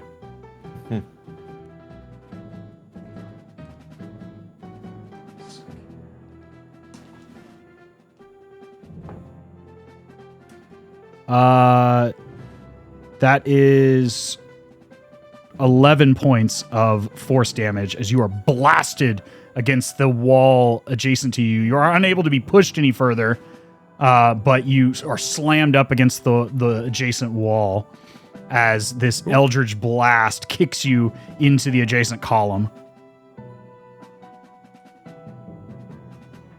How many hit points does the giant spider have? 26. Okay.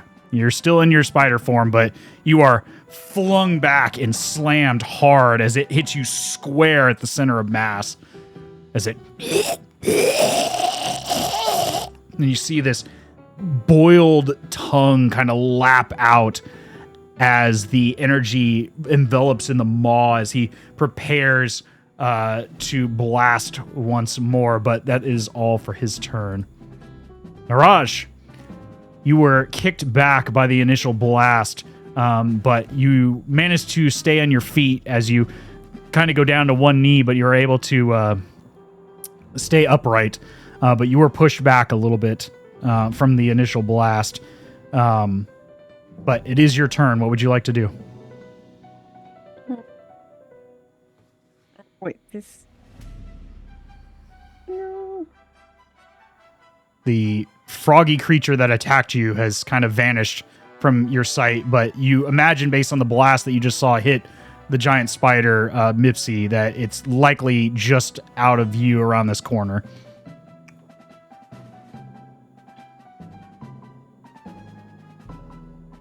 Can I? How far did I went? Like. You were pushed back about 10 feet. So you would be like one square behind where the map is, I guess. But you were pushed back 10 feet from the blast. So how far would I be able to go? I mean, you still have I your don't full remember how- movement. I mean, if you wanted to, No. 5, 10, 15, 20, 25, 30, you could probably get like here or like right beside Mipsy. You can see there's these half... Be here. Okay. Yeah, in that location, you would have half cover.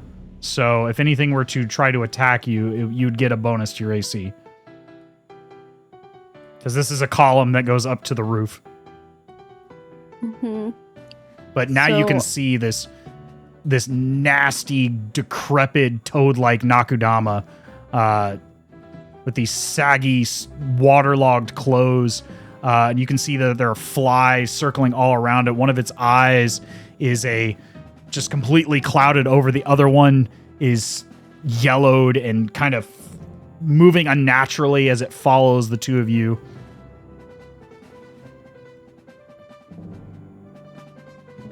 Okay. Can I try as a bonus action? Try to hide so I can get Yeah, you can certainly do that. Give me Yeah. a stealth check.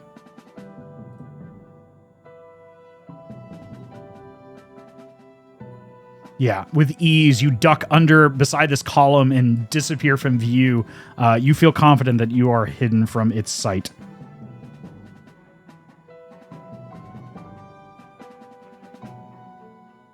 Okay, if I attack it, would that give me like advantage? Yes, you would definitely have advantage because for you the are sneak hidden. attack, you know? Yes.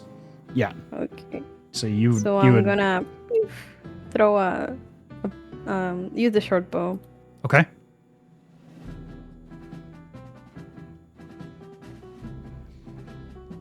No, this is not it. It's this one.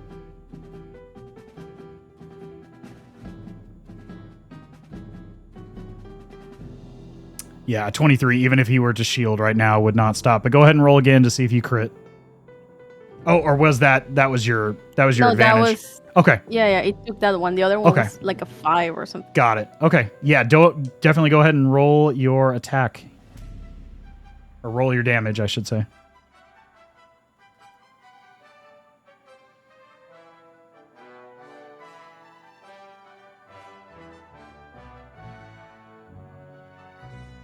Okay, and then you also have your sneak attack that you have to roll as well, so your extra 2d6.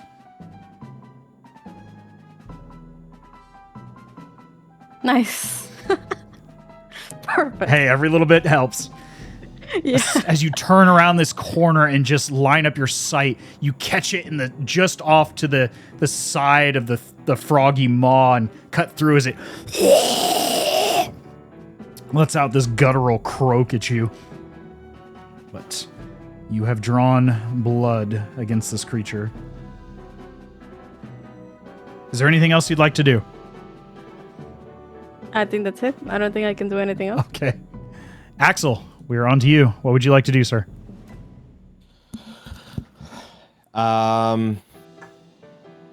Is the parasite standing in the water? I think the 1 water? foot it would be in the water here, yes. He is a large creature, so None- part of him would be in the water. Okay.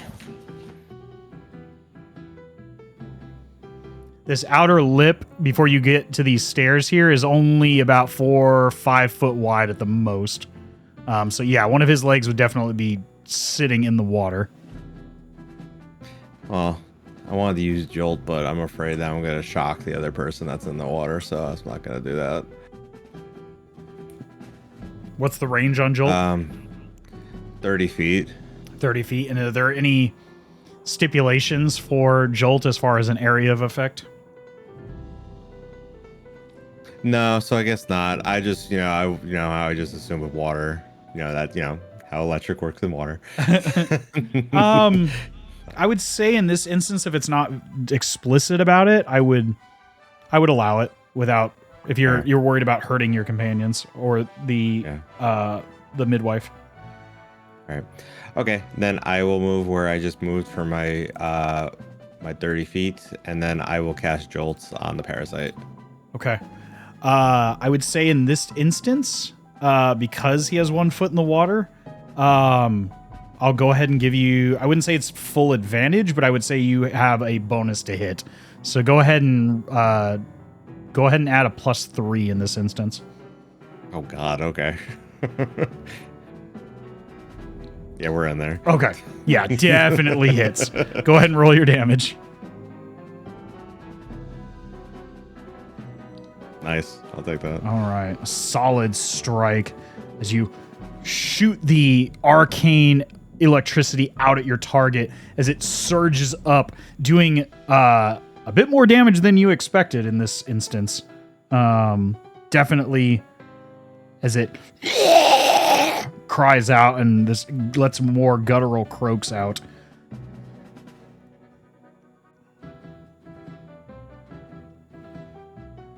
Okay. All right. Is there anything else you'd like to do? Nope, that's it. Okay. Mipsy, we are back to you as you were slammed Well- up against this adjacent wall by the Eldritch Blast. What would you like to do? I first have to do a recharge. What Okay, is- my web's back online. Okay. All right. We're using web. All right. So you fire the web again. Let's see it. I'm back Yeah, on my bullshit. definitely hits. That's my turn. Okay. He is restrained once more.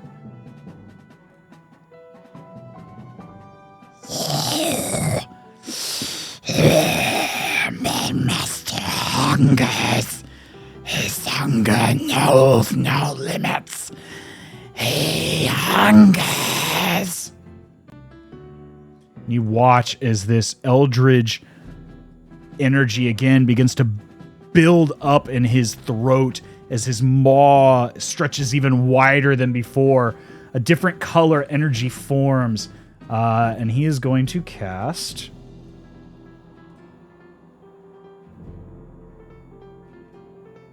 a spell called Feed His Hunger. Is it an attack roll? It is an attack roll. Well, it's Yeah, it's disadvantage. well, it's not an attack like a direct attack. It's an AoE spell. Okay, so it's saving throw. Yeah, it's saving throw. And he is going to drop that right there on you all. Basically, anybody within 5 feet of that needs to make a strength saving throw or be pulled towards it 15 feet. Would that reach me? Yes, I would say you were just within that radius. So I need a strength saving throw from everybody as you begin to feel this energy drawing you towards it. Okay. Have it. That's a 16 because Spider has a +2.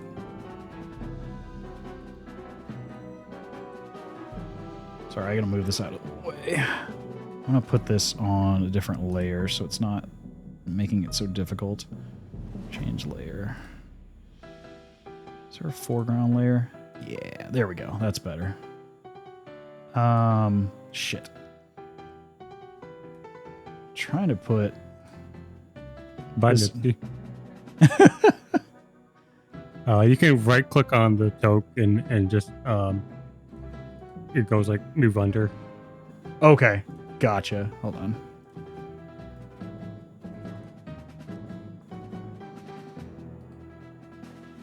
Give me a sec here.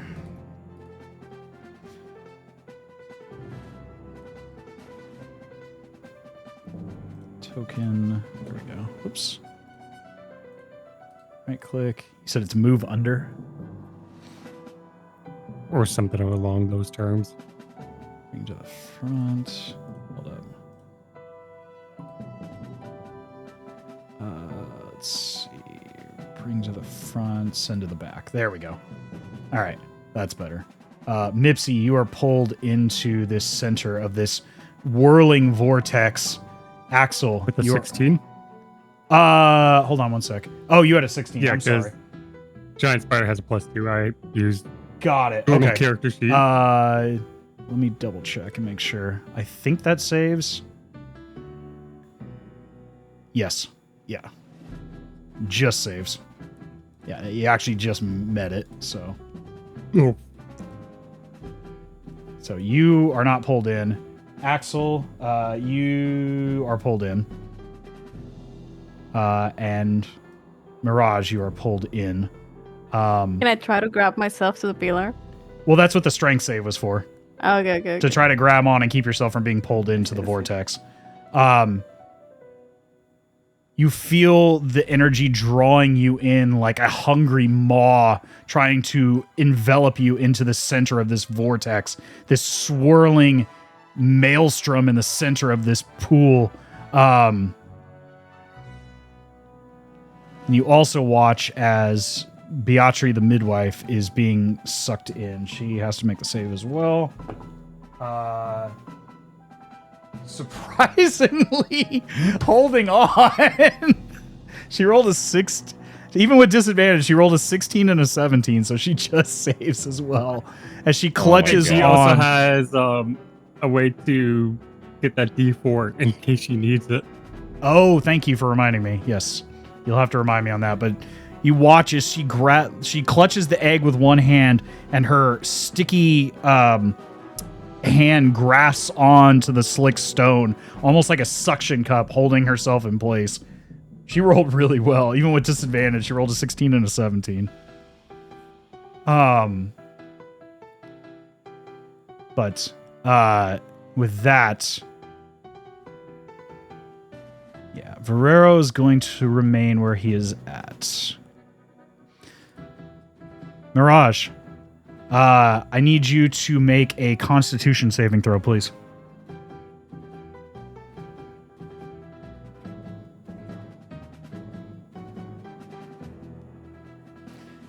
That is not a success.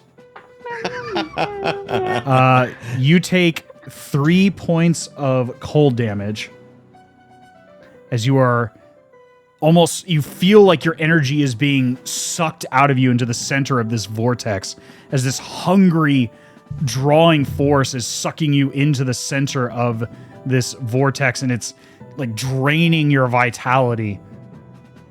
And this space, you need to make a either a strength or an acrobatics check to try to escape this swirling vortex as you are flung around on all sides, and you end up opposite where you started, as if being swirled around like a toilet bowl or a spinning tide pool towards this center part of, and as you're doing it, you're being thrashed about. You still have your turn, but you have very limited movement. So your movement is halved while you're in this space.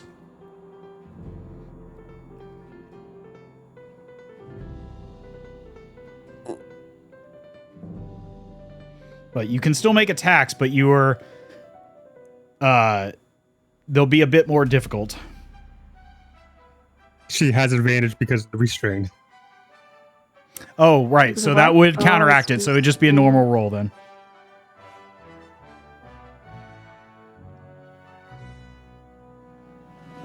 So you can still attack because he's restrained, but you're also at disadvantage because you're being slung around by the vortex.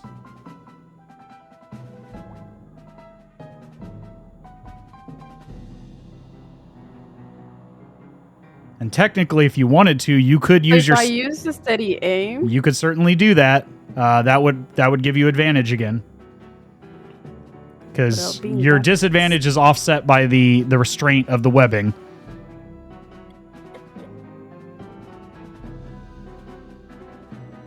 Sure. I'm gonna steady aim and shoot. Okay. So you do have advantage.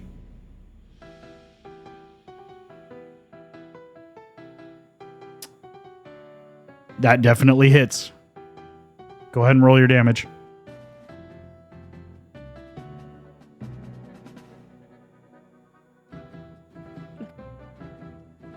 Okay. Don't forget to roll your sneak attack as well.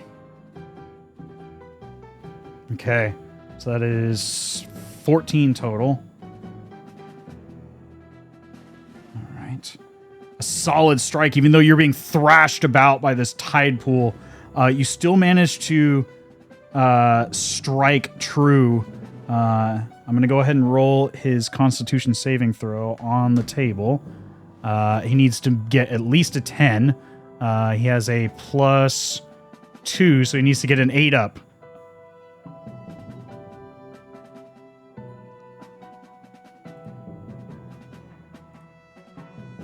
Why is this not rolling? Did that go through? Yep. +2, he does not save. And the spell goes down. As you feel the hungering tide pool begin to stagnate and calm. My master hungers.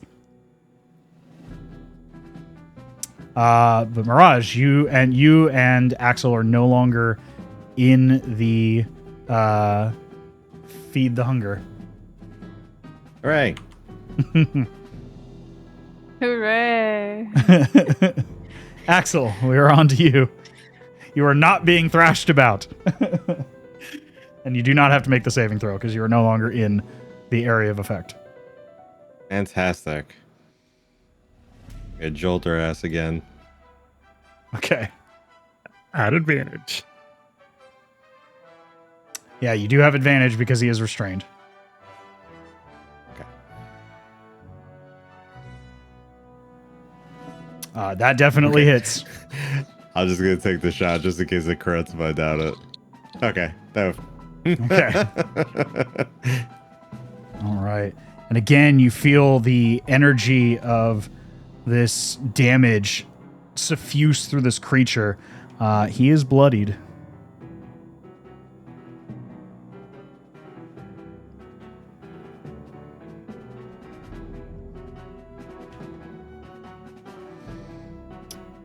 All right, I'm good. Okay. Mipsy, we're back to you. Just because I have to do it. Whoop. We're gonna let a little bite out, Okay. and I do have advantage. I just didn't hit advantage on that. Okay. 16. I would say he... is he going to shield with his... No, he's going to tank it. Go ahead and roll your damage. Damage is already set. 7 piercing. Give me a DC 11 Constitution saving throw. All right. I'm going to roll this on the table. So... It's DC 11? DC 11. Okay. So he has a +2, so whatever this is, +2. He does not, so he takes the poison damage. 16 points damage. Okay. Oof. He is not looking good. You can see his haggard form is looking even more haggard. He is definitely looking And now quite you're rough. poisoned, Yes. and you can. So you now have disadvantage on attack rolls and ability checks. Okay.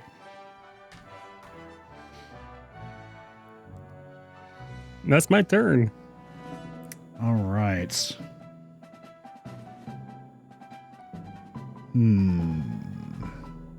What is he going to do?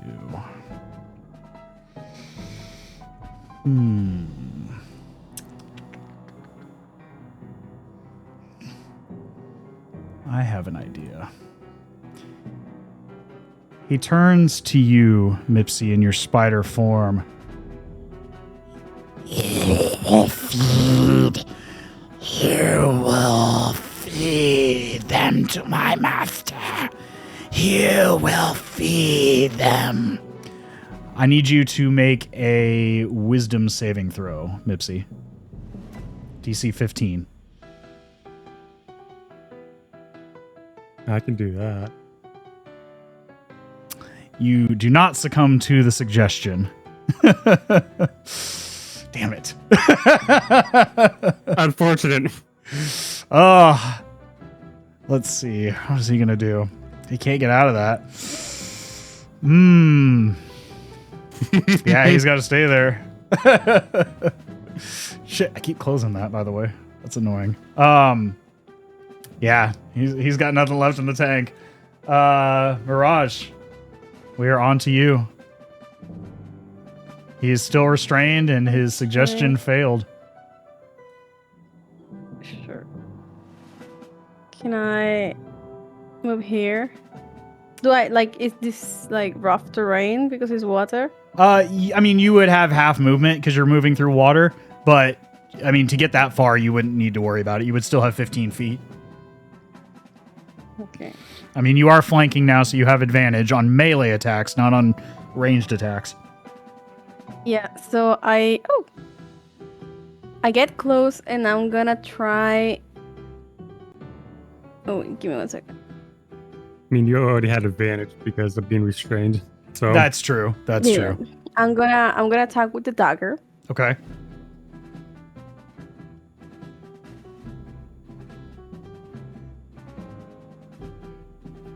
An 18 definitely hits, and he has nothing left in the tank. He cannot shield.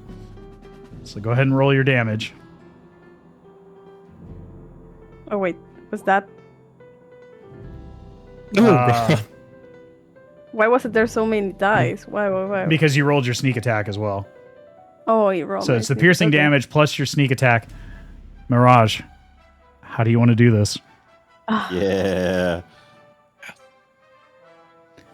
As you slide in behind this massive croaking toad creature, its slumping flesh now scorched and thrashed and beaten. You find an opening just under the ribs as your knife pierces up into its heart, or whatever could be remaining of this thing's heart. So I'm gonna, with the dagger, I'm just gonna like pierce it in through his back while I tell him like, go and feed your, how is it, your master. Can you repeat that? I'm sorry. Like I'm gonna stab him from like through his neck on the back. Okay. While I tell him like, let's feed the master, you said.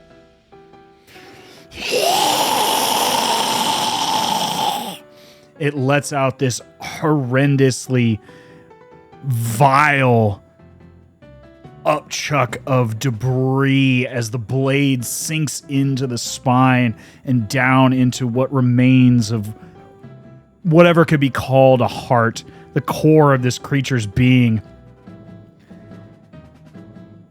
And as it does so, this bile spews out. Mipsy, give me a Constitution saving throw as this bile is slung all over you.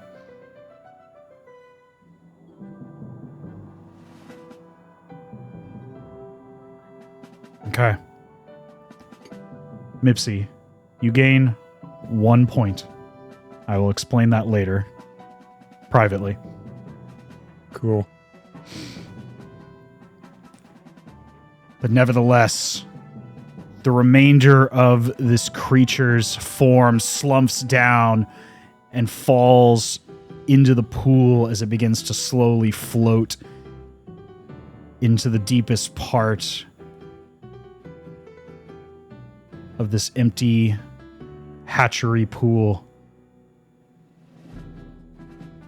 As it dissolves in the crystal clear water, the remains of its form fading, what held it to this corporeal world now fading into obscurity. As what little life or unlife that retained it to this world fades from existence.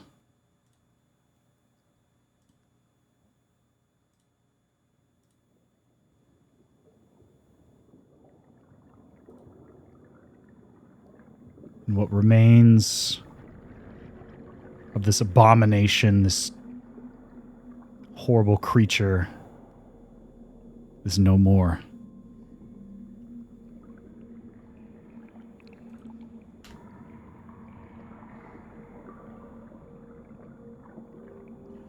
What do you all do? I'm reverting back to Mipsy. Okay. Oh, that's way too small. There we go. I'm not that small. You can see on the other side of this hatchery pool, the midwife, Beatrice, still holding on to this greenish golden egg.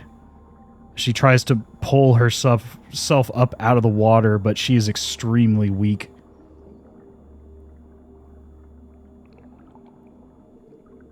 Can I check around if there's something odd? About Beatrice? No, like the place. Like if there's something more or... Give me an investigation check. And I will assist her getting up. Okay. Mipsy, as you assist the midwife Beatrice, Mirage, you look around. You don't find anything abnormal. What remains of this horrendous toad-like Nakudama has all but dissolved into the water. The cleansing pool dispersing its corrupted remains across the water's surface. You look around and you can see that there are a number of these sort of like valves, not really valves, but circular openings. You imagine that this is likely some means of removing and adding to the water in this chamber, or the chambers as a whole. And you notice that these valves are on all the levels. You saw similar ones all around. But because this pool is so deep, you feel that it seems to be gathering energy from the earth below. That there's some sort of thermal energy heating this pool specifically, and that's why the water in this area is warmer than the one above.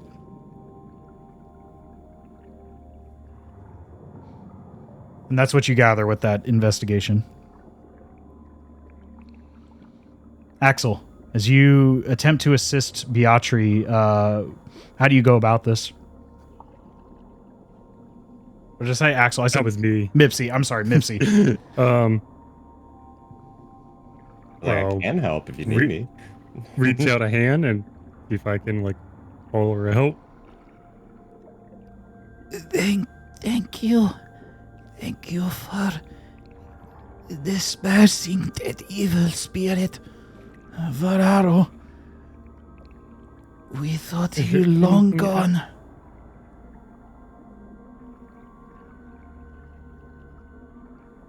Is there anything else under there? What do you mean by under there? Like water? No, not that I know of. This is the former Royal Hatchery Chamber.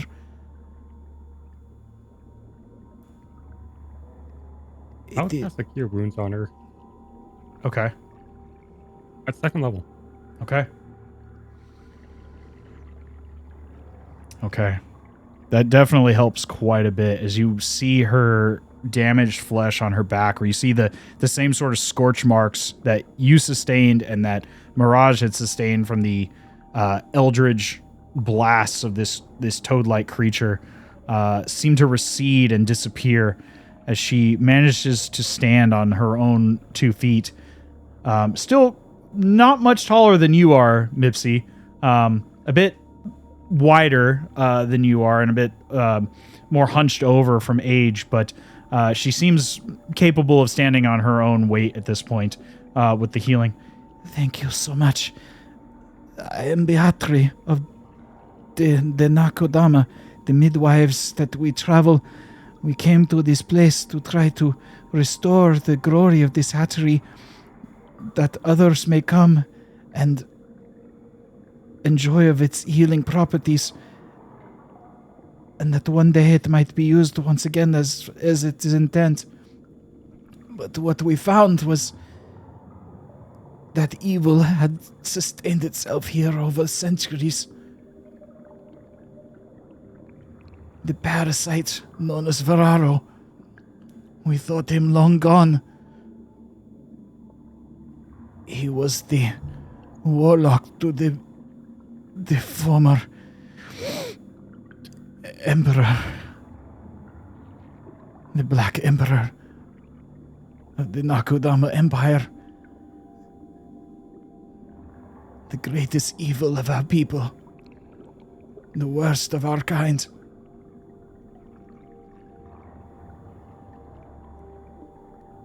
How his spirit remained all this time, I do not wish to know.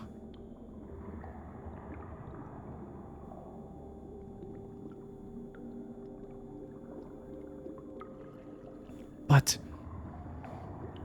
where there is darkness, you often find a small fragment of light. As she stares down at this egg clutched in her arms, gently but warmly. To think I would find this in the royal chamber, still holding on to life and not consumed by Vararo. It is truly a miracle.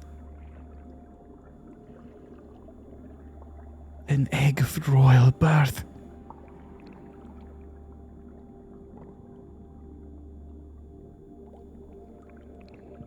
So, you want to hatch this thing? Of course.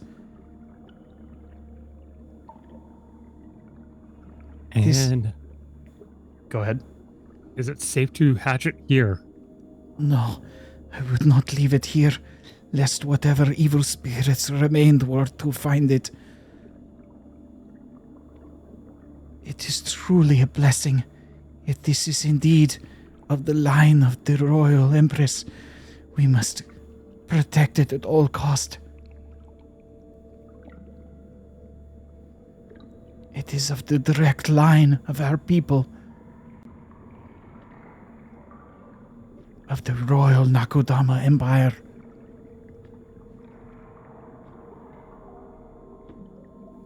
If we assist you, are you capable of leaving this temple with us? Yes, of course. I must get to the surface. I must know. I must let our group know, our people know of this great find. And I must protect this child at all cost. Well, your people do have shelter now. Is this your doing? Yes, and I was not liked for doing this. One Thank of the you. midwives kind of scolded it. If you mean Zelda, she only wishes to protect our people. Although she is a bit blunt at times, it comes from a place of care. Believe me, I almost brought her with us.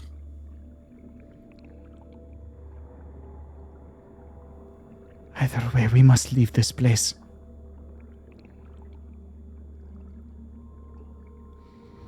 But before we do, that lever over there, And she points to the mechanism. the spirits that maintain these waters, they need the energies of the lake, of the surrounding places. If we were to exchange the waters, perhaps it would appease the spirits.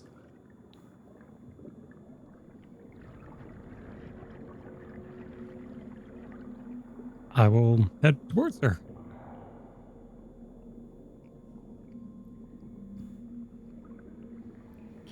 You can see she continues to clutch the egg carefully as she steps out of the pool and up onto the surface. What are you all doing as she approaches the mechanism?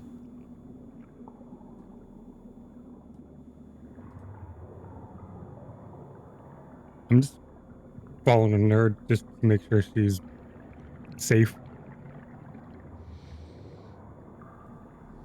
As Mipsy follows the midwife Beatrice, Axel and Mirage, what are you doing? I just realized I was muted. I follow too. Okay. What about you, Axel? Same, just swimming on out of here.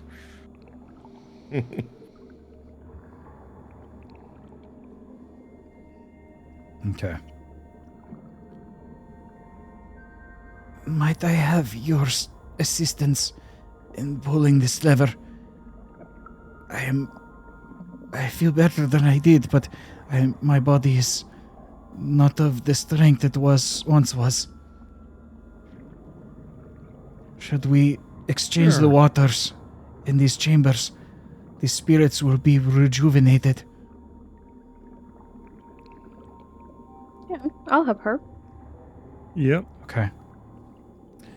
With the three of you, it does not take much effort as you pull back this stone lever and you hear all the valves in this location begin to open up as the pool of water initially begins to drain out as other valves open and you see like large like spouts of water beginning to flow in from the lake down into this area as another valve at the very center where you saw this glowing stone, it kind of separates and goes dark for a sec as kind of like an exchange of like a filter, or not a filter, but a like a flow of water coming in from the lake, while the stagnant water of this pool is sucked out through the bottom, along with the remains of whatever could be called remains of Vararo.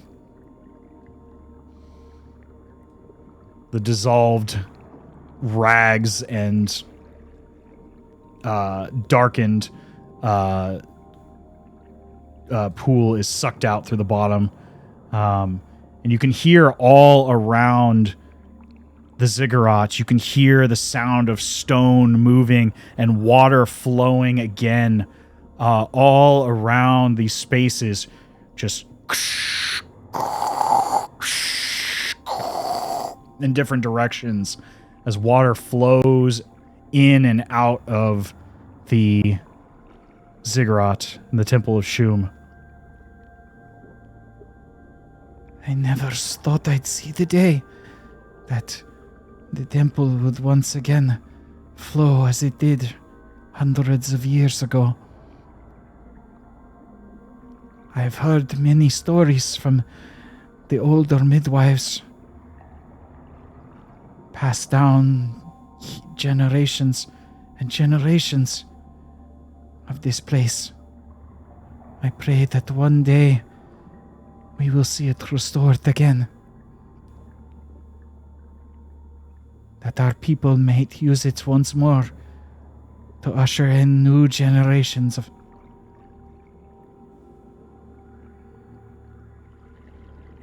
But nevertheless,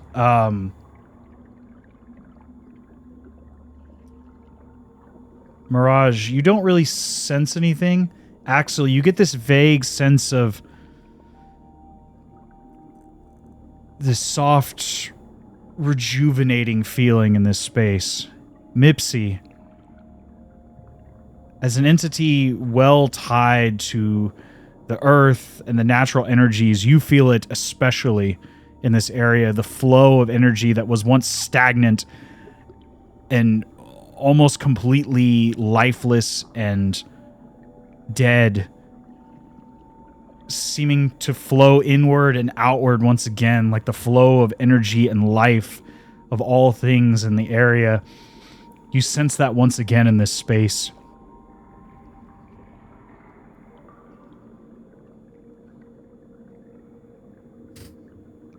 We should be going. Might I have your help, young lady? You can see that she's still kind of struggling a bit. Her muscles a bit weak, partially from age, but partially from the whole ordeal, as her muscles have kind of atrophied from the trauma. Sure. And I rush to her. Thank you. I appreciate it. As she leans in, and she's still, you can see she's clutching the egg softly in her other arm, and you can feel it. It's very faint, but there is a soft warmth and the occasional pulse within the egg itself. It is very much alive. Let us be on our way then.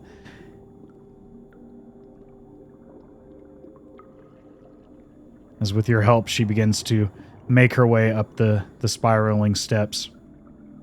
Do you all follow her? Yep. Okay. Uh-huh. As you head up the Why steps... did that sound like Goofy? Yeah, I thought that too. Oh, yup. Anyway, you head up the stairs, and you feel the once cold and stagnant air and water have now begun to circulate once again. It's beginning to feel warm. It's not quite there yet, but you can feel the minor spirits in these waters stirring and moving once again, moving about in a gentle, flowing manner. And the darkened form that you saw lingering in this space seems to have vanished. It is okay. They are still a bit fearful, but they will not harm us. As you watch her slowly step into the water without fear.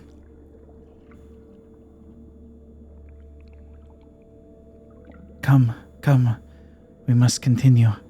As she slowly floats deeper into the pool that you otherwise had to suspend yourselves over, now seems, it's not quite warm, but it is definitely room temperature water, as opposed to the freezing cold water that you passed over previously. At first, the spirits kind of surround her as she slowly makes her way through the water, but as they approach, you don't sense any hostility. They just kind of swim up curiously now as news of these minor water spirits kind of circle around.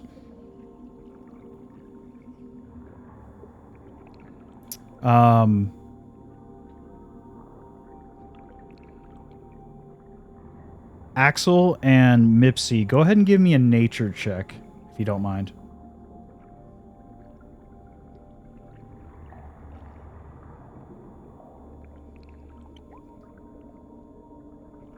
Okay.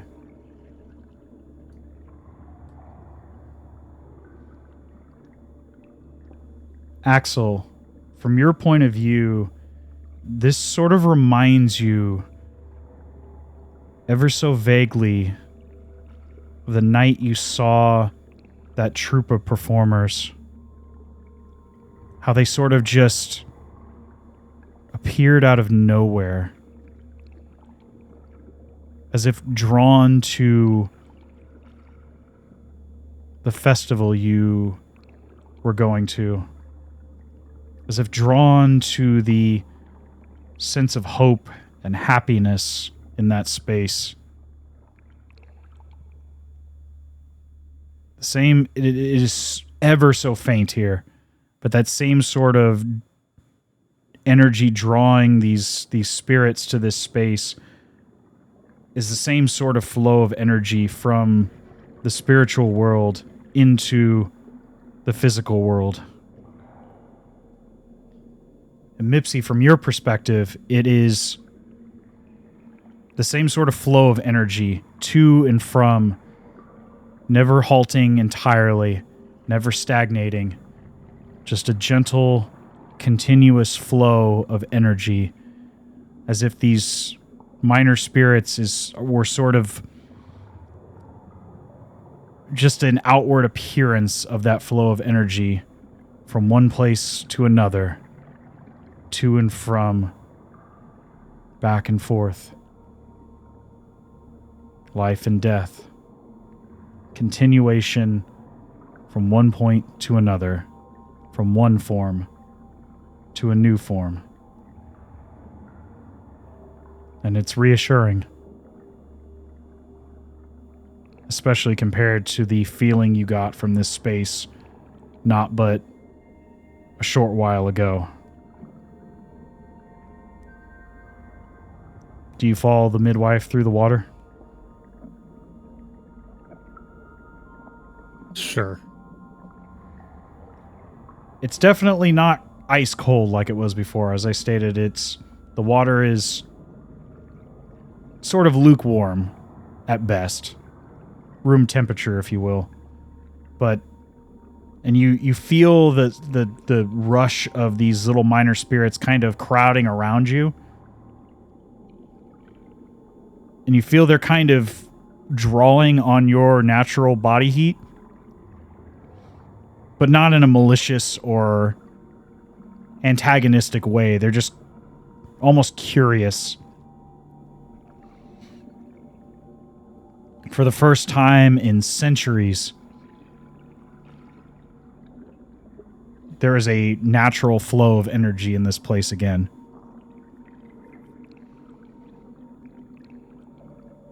as Beatrice continues up onto the ledge. And with your help, Mirage is able to continue up to the next level.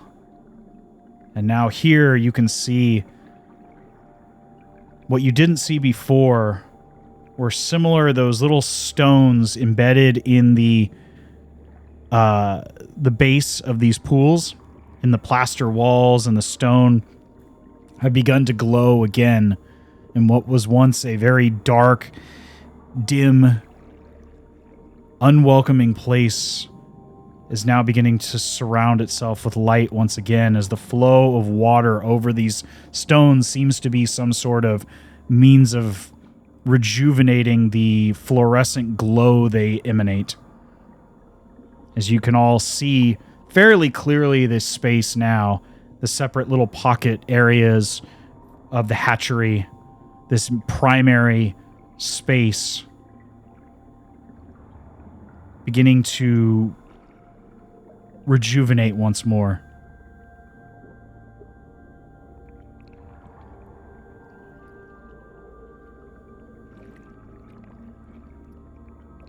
It takes you a bit to get up to the uppermost levels of the ziggurat, but nevertheless, you soon find yourselves exiting into the warm afternoon light of the lake. The gentle breeze flowing across the surface of the water. As you look out from the entrance, it is reassuring, to say the least.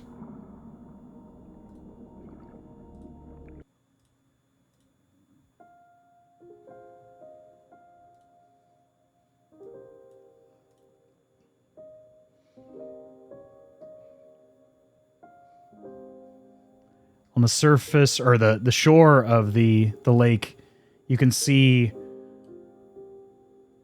the midwives scrambling from the makeshift buildings side to side, as you can see that a handful of the women, the pregnant Nakudama that had come to this space to give birth, are well and truly deeply into that process.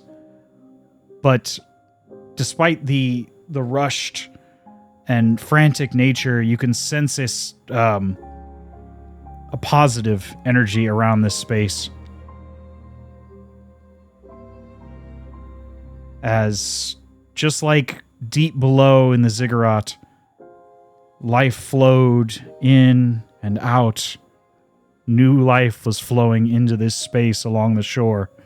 For the first time in hundreds of years, new life is being brought into this world along the shores of this lake.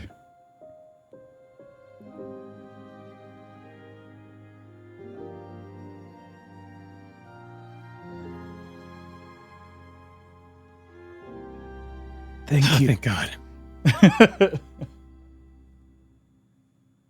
We did it.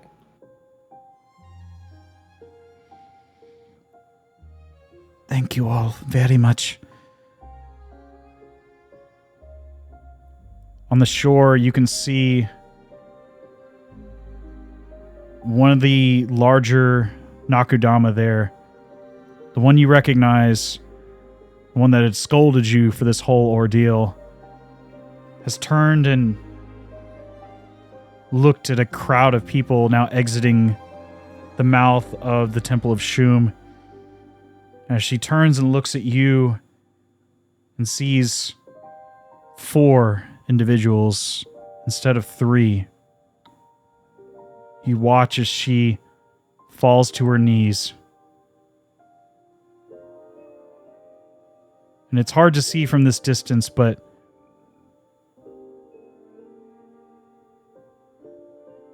you can see in her body language this intense sigh of relief as tears well up in her eyes.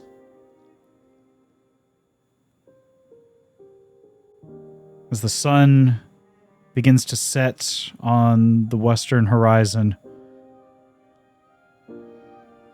as you exit this space that could have easily have claimed many lives were it not for your intervention,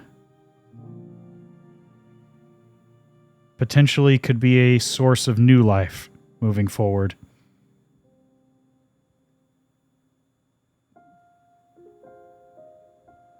And that's where we'll go ahead and leave off for tonight. And we'll pick that up next time. But with that, you all have reached level 4. Ah, damn.